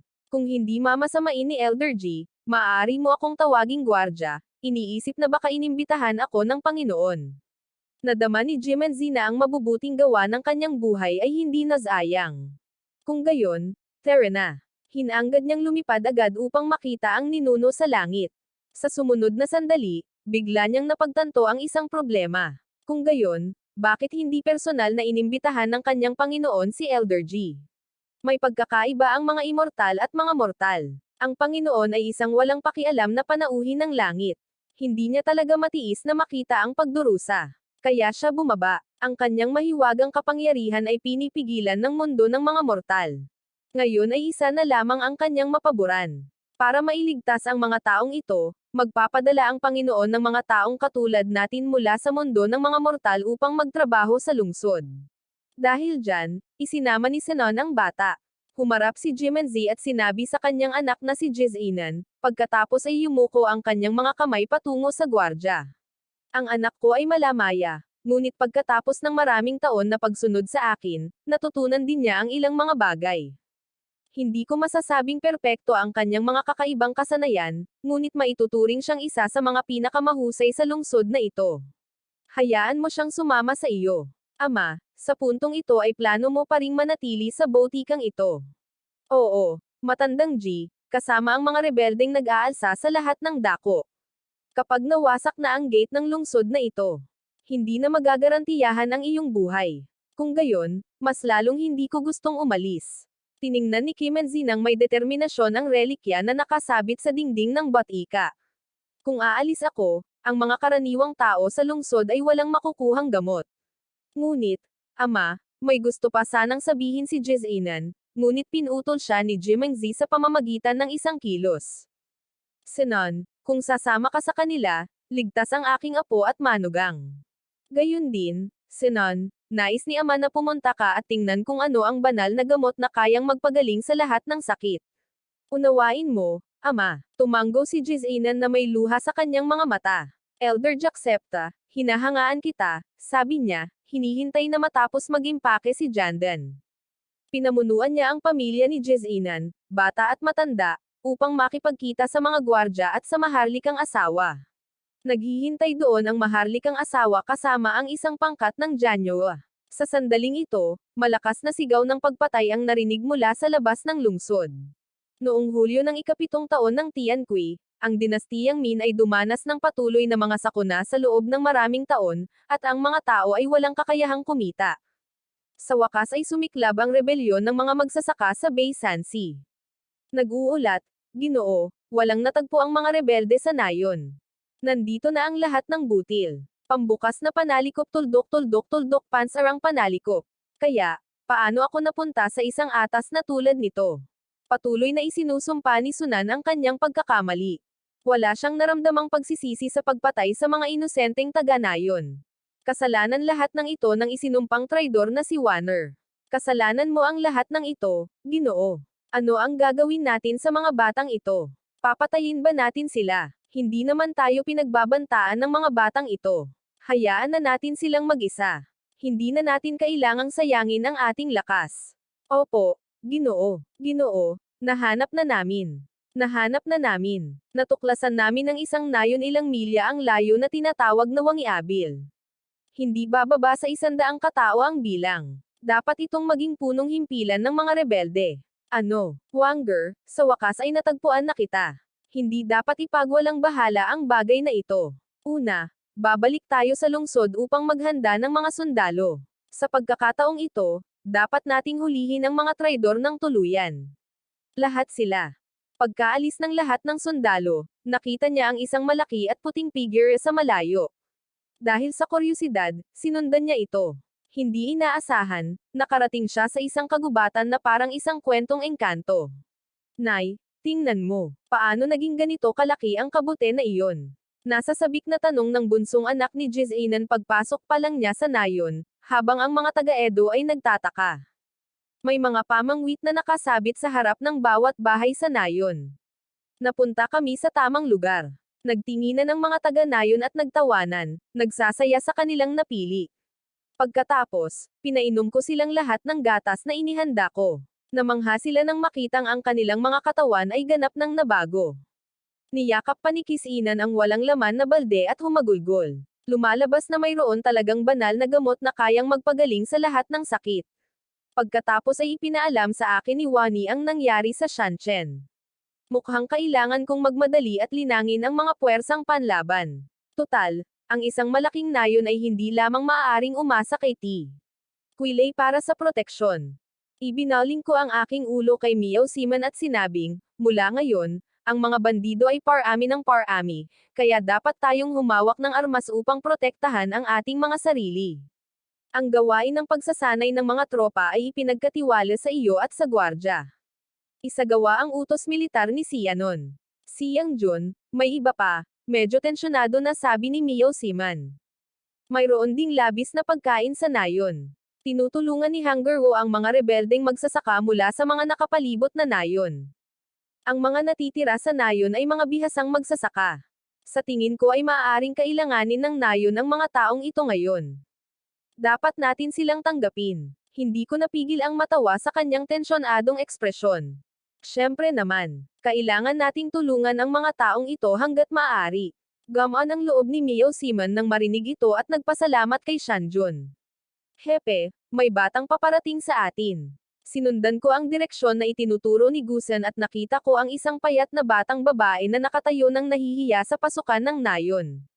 Mapatla ang kanyang mukha, sira-sira ang kanyang damit, at mukhang may dinadala siya. Ilang araw na akong nagugutom. Kuya, sinasabi ng lahat na ikaw ay isang Diyos na bumaba mula sa langit. Diyos ka ba talaga? Lumapit siya. Isang kislap ng pag-asa ang sumilay sa kanyang mapurol na mga mata. Ang mga tao sa paligid niya ay nakatingin ng may pag-asam. Nagsimula akong magduda. Karapat-dapat ba talaga akong seryosohin? Simula nang ipanganak ako sa mundong ito, hindi ko namamalayang tiniis ko ang napakaraming inaasahan, ngunit tunay ko bang maililigtas ang mga taong ito? Habang nagmumuni-muni ako, lalong tumigas ang aking mga mata. Sa gitna ng inaasahan ng lahat, ibinigay ko ang sagot. Siyempre isa akong Diyos. Huwag kang mag-alala, walang sino man dito ang magugutom. Salamat, kapatid na Diyos. Kumislap ang mga mata ng batang babae. Kung makakangiti ka, salamat sa pagpayag mong bumaba mula sa langit para makita kami. Maging si Mio Siman, na palaging seryoso, ay ngumiti. Ang dakilang hustisya ng Panginoon. Lumuhad ang lahat sa lupa at nagsimulang yumuko, ngunit sa pagkakataong ito ay hindi ko sila pinigilan. Tahimik na tinanggap ang mga pagyuko ng lahat, isang linya ng mga indikasyon ang lumitaw sa aking status bar. Nakuha ko ang bayani ng nayon ng mga boss. Bahagya akong yumuko at tiningnan ang batang babae sa mga mata. Huwag kang matakot dito, paprotektahan kita. Masiglang tumango ang batang babae. Salamat, kapatid na Heda. Pagbalik sa bahay, agad akong nagsimulang gumawa ng mga bloke ng propesyon. Nag-synthesize ako gamit ang mga hakbang. Humiga ako sa kama at nakatulog ng mahimbing. Ito ang unang pagkakataon na namuhay ako ng ganito kaseryoso simula nang lumipat ako sa ibang bansa. Kinabukasan, pagkagising ko, pumasok ako sa nayon at nalaman kong ipinamahagi na ang mga gawain ng mga taga-nayon ayon sa iba't ibang pangangailangan. Tunay na may talento ang semini-miyaw na ito. Hindi ko napigil ang mapabuntong hininga. Gayunpaman, matapos makita ang pagsasanay sa panig ng gwardya, huminga ako ng malalim. Nakita ko ang mga taga-nayon na iyon na may tuwang-tuwa at namumula na mga mukha, mabangis na nagsasaksak ng mga kutsilyo sa isa't isa. Nagpatuloy sila hanggang sa sumigaw ang gwardya at pagkatapos ay mabilis na uminom ng gamot upang isaalang-alang ang paggaling. Kailangan ba talagang maging ganito kalupit? Kung walang pagkasira, walang construction. Nakikipaglaban para sa buhay. Ito ay matapos kong banggitin ang mga kondisyon sa nayon ni Wan Jia. Naniniwala akong ito ang pinakaangkop na paraan upang sanayin ang mga mandirigma. Gamit ang banal na isda, masisiguro mong mabilis na gagaling ang mga taga-nayon mula sa kanilang mga pinsala.